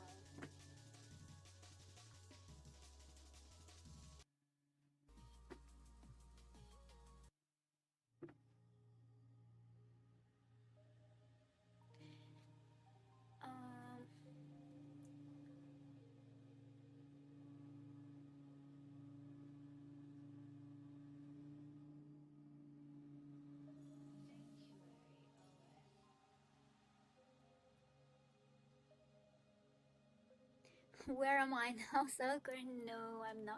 I'm not. I moved back home in late 22. So a little bit more than 5 years. Wait, no. A little bit more than 4 years now. That's crazy.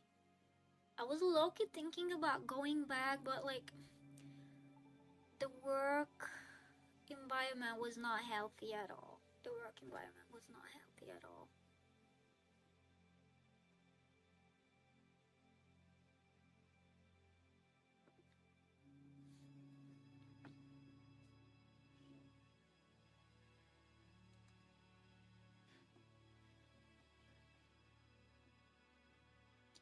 Yeah, so, um, currently I'm, in Central Europe. You can't get over the door McDonald's meme.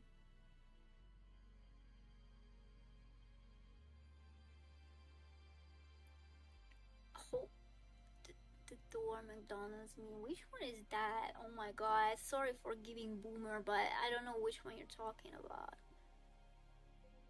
Boy and the Heron.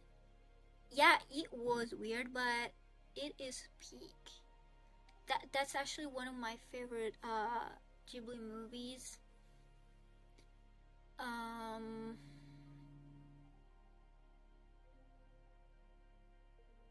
actually enjoyed that more than, like, I don't know, Ponyo.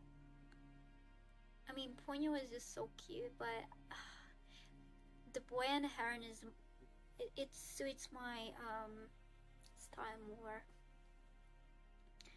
I actually even almost like it more than Mononoke no Hime. Sorry if that's weird, I don't know.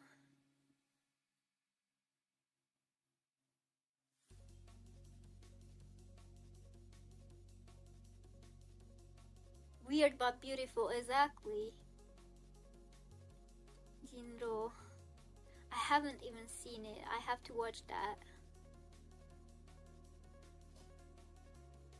Ghost in the Shell. That's in my top 5 movies of all time. Ghost in the Shell. It's literally so good. And not just the movie.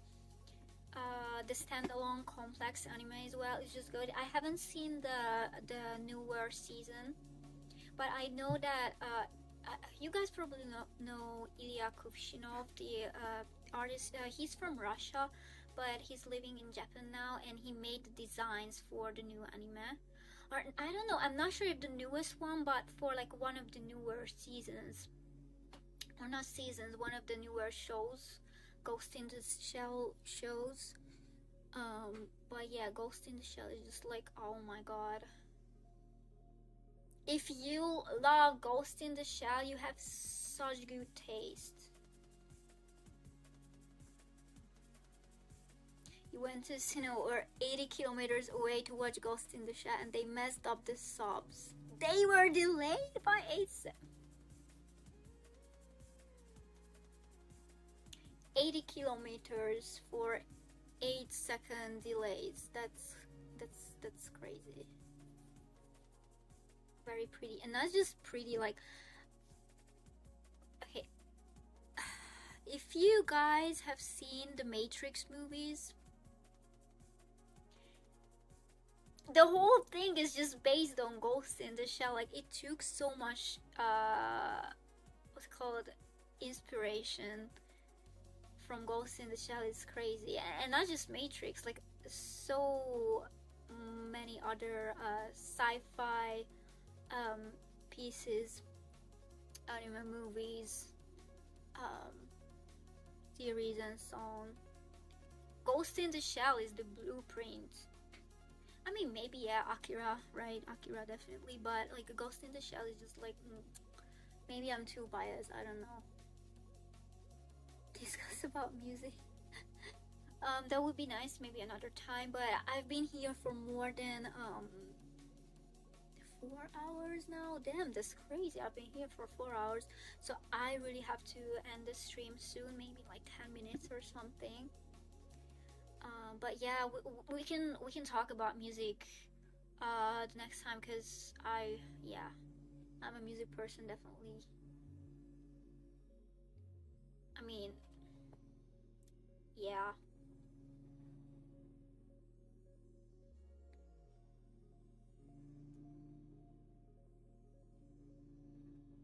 Okay, so maybe I will just show some more backgrounds from YNU. These are corrections. Yeah, some nice perspective. I like this one. I like to make this one a lot, because like the color coordination here is like golden, because the gloomy dark sky and the blue building with this little brown and this little pink sign is like it's yummy.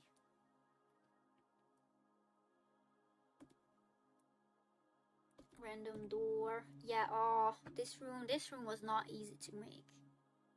This room was not easy to make at all. Like, hello. Makeup. The teddy bear. Okay, so for the teddy bear in this what's it called? The bed sheet or the comforter. It was very hard to draw for me at that time, so I asked my colleague to help me with it a little bit. That guy is insane. That guy worked in Psychopaths as a background artist, like, and I don't know if you guys know Psychopaths. It's also one of my favorite anime ever. Yeah, I really like the cyberpunk taste style. Yeah, I really like that type of vibe, but the buildings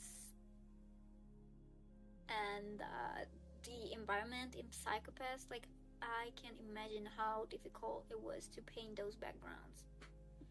So if you were a background artist on Psychopaths, then respect to you. I mean, respect to you if you work in anime production, like, as even, like, I don't know, as any position. Like, I wanna give respect to everyone, like the colorists, compositors, everyone. But bro, the background art, sometimes this is like, damn.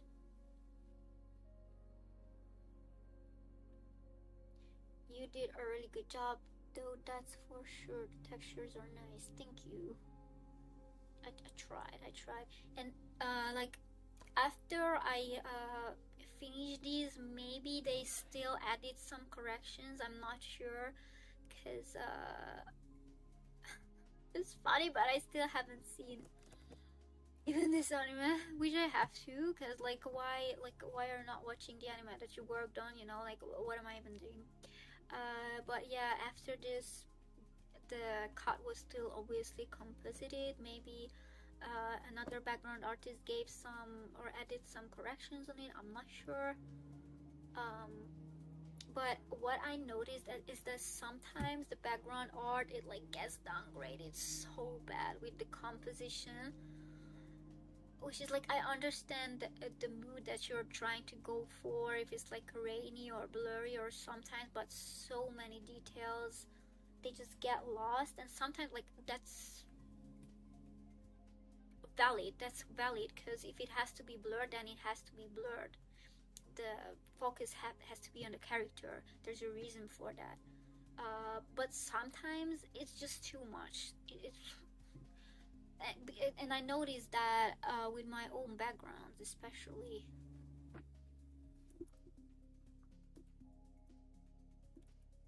Yeah, this thing right here. This was kind of hard to do.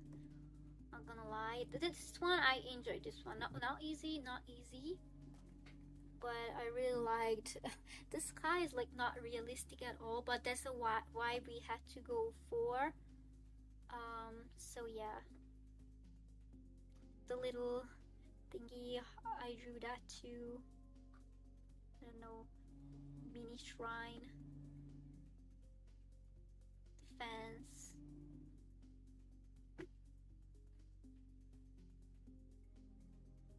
They just changed the color of the curtains. Oh, thank you for letting me know.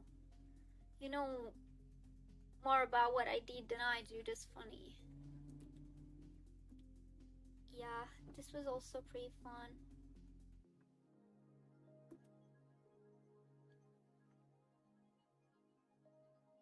These two, I really like the color palette of these cuts, by the way, with the sky. Yeah, this one, I'm actually proud of this one. This is one of my best work so far.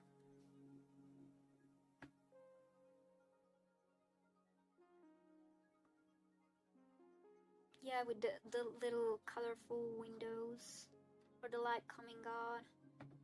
This one too.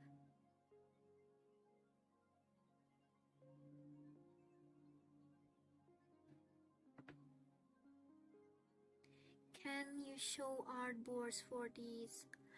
So the artboards, no, because you are like never allowed to show the artboards publicly, because they are, what's it called? Like you can disclose them. NDA, okay. So I cannot, and I couldn't, like, I don't even have the artboards on my computer because I didn't want to get in trouble, you know, like, basically just stealing the artboards and just like traveling with them abroad. Like, I'm not saying I'm literally just going through the airport with drugs in my suitcase, but you get what I mean. Like, those are strictly NDAs, so I can't. And even if I had them, I would not.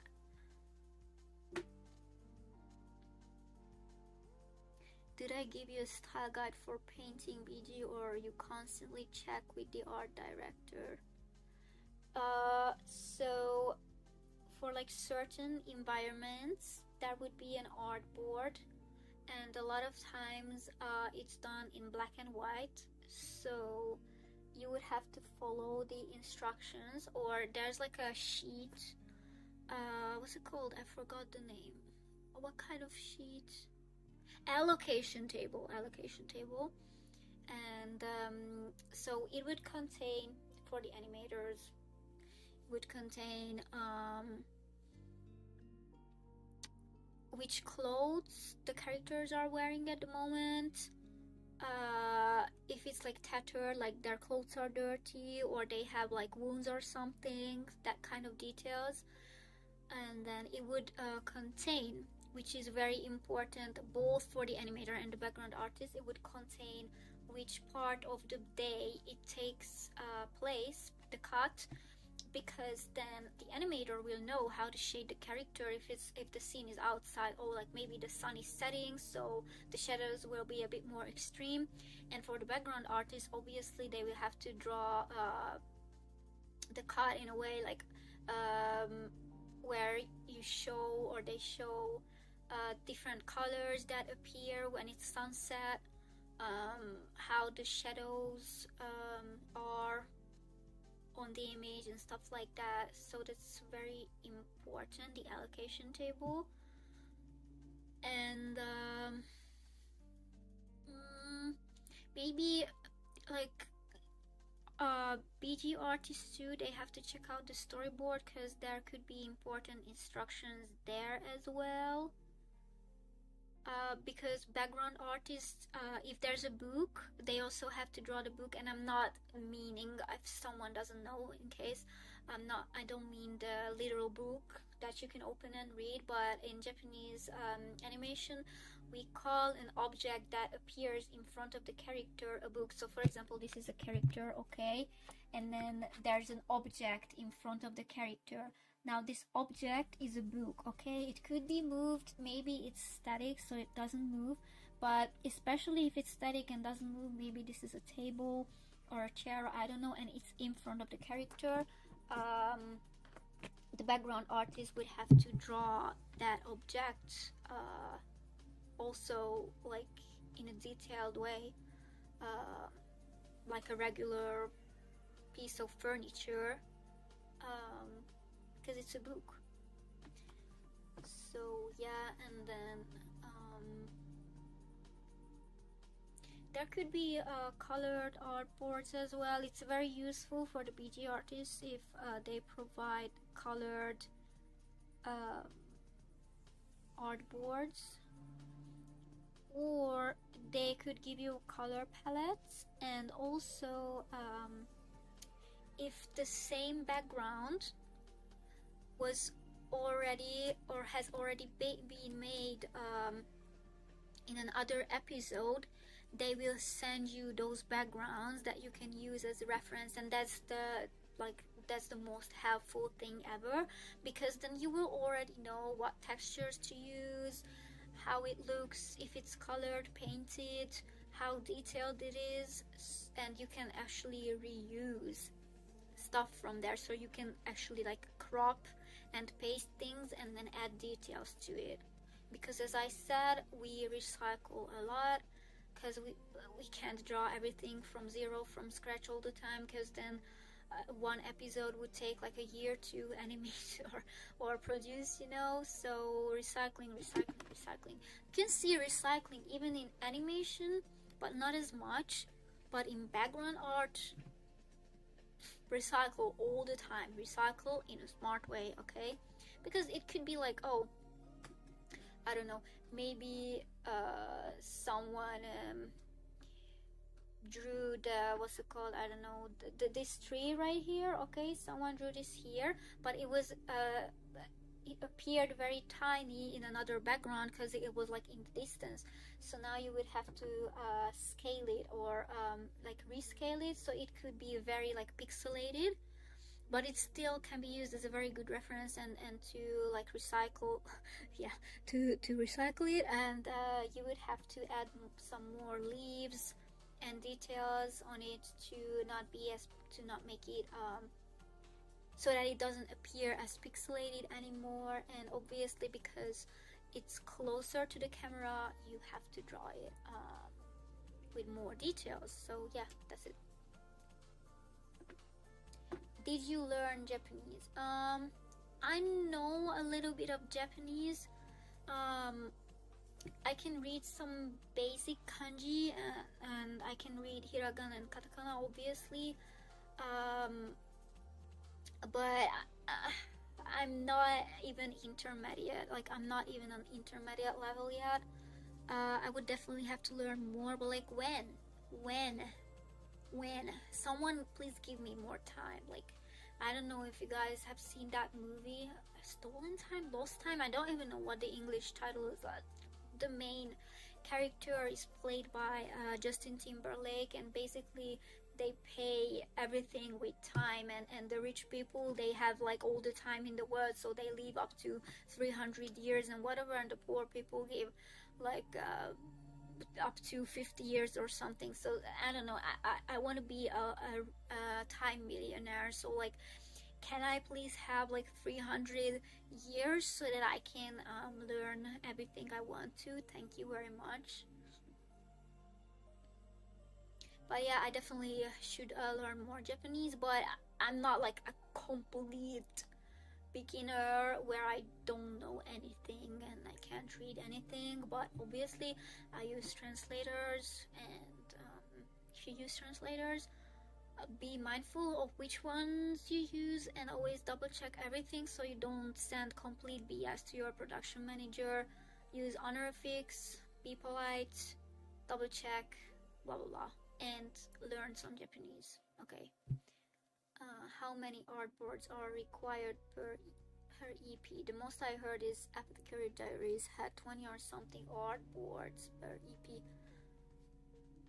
That depends on the production, and if there's like a building and both the interior and exterior are like very detailed, it's hard to draw. Maybe it's like a church or something. Then obviously they will provide more artboards for that, because I don't know, let's say it's a church, so they will show you how to draw the windows, they will show you how to draw the seating, the chairs, I don't know what's it called, like the wooden elements, and then the pillars. So the artboards would contain each element if the cuts take place in a specific building or environment. But for like if it's just like a random tree behind the character, then obviously they won't give you artboards for that. So yeah, the number of artboards really depend on where the cuts take place. What's the resolution of this image? A lot, probably. I don't know. 2000 something is not a lot, not much at all. But let's just check. Yeah, the same. 2300.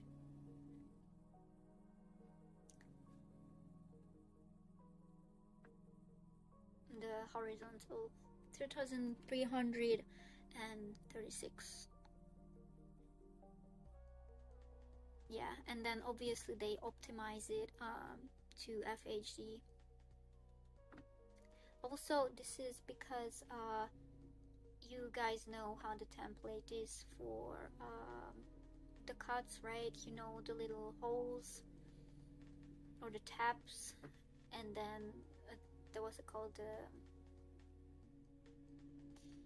the second and the frame number would come here, and then the episode number would come here, and then the cut number would come here. So we received the same template for background art,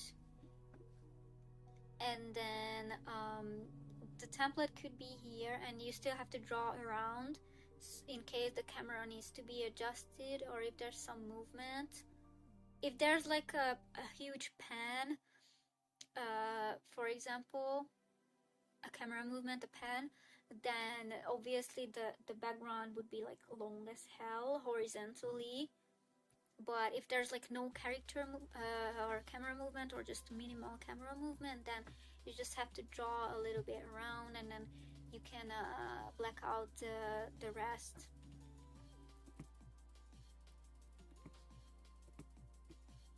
So yeah, that's it. Those are my backgrounds from Call of the Night. I don't even know if I did anymore. Maybe I didn't. Yeah, probably for Call of the Night this is all. Do you prefer filmic looking anime like moody graded or classic local color based? I really love the color palettes and the mood of 90s anime like Evangelion, for example. The art direction, so the colors, they are so pretty. I really like those palettes so much. But I like moody things. I really like cyberpunk vibes. This is why like sometimes I don't know if this is shallow or not, but sometimes I will literally just start watching an anime because I love the art style and the background. So I'm like, let's just give it a try. Maybe the story is goated too, but I have like kind of specific taste when it comes to the art direction and colors. So sometimes I really like to go for like dark and moody stuff, like cyberpunk things, or yeah, I mean, I like some cheerful things or like fantasy too, but if I had to choose like a favorite style in terms of colors, I would say my mood is definitely Ghost in the Shell and Evangelion. Psychopaths. I really love Psychopaths.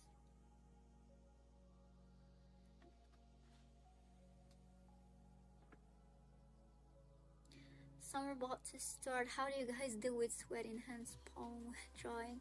I mean, since I live in Europe, it's still pretty cold here. So now it's winter time. So after that, springtime will come, and I really love spring. And I also like summer. Like, I don't know why, but I usually don't sweat. And even if it's like a very hot outside, maybe I would sweat a little, but my palms never sweat. And I don't know, I just have this like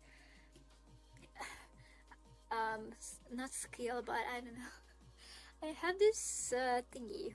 I don't know. I like, even my tablet. Like, I never leave. What's it called? Like very big like spots on it or anything. Like fingerprints, yeah, but even like my mouse and keyboard, they are always like dry. But it's okay if you sweat. Like, that's a normal human thing. Maybe I'm just weird.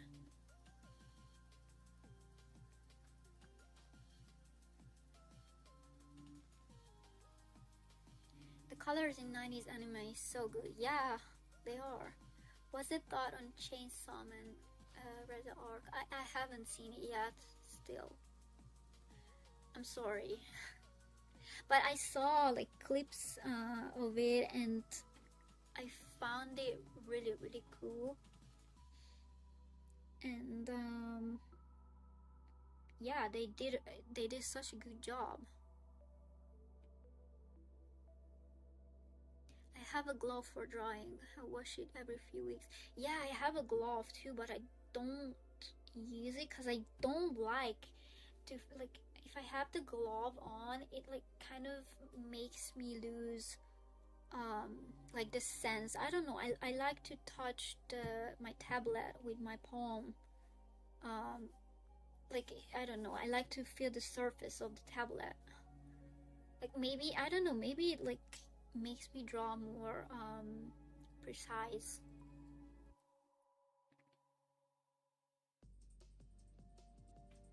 Akira, yeah, definitely.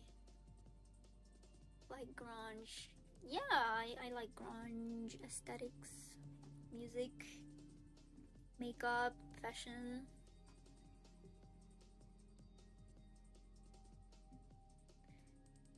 Yeah, that was a very good conversation. Thank you guys. Also, I will go now because the stream has been on for almost 4 hours. Thank you so much for joining, and thank you for the good questions and the good conversation. I really enjoyed it, and I really appreciate you guys being here. And please, if you're new here, I would appreciate if you subscribe and follow me on my accounts. You can find the links easily on my account, and yeah, I hope I will see you next time, and I will prepare some more interesting topics, and we will draw or animate and have different segments just like now. And I would like to improve at this too. Streaming, it's I don't know. I know I'm still like a noob. Sorry about that. I'm sorry for like stuttering sometimes, or if I made grammatical errors here and there. Sorry that my English is not the best, and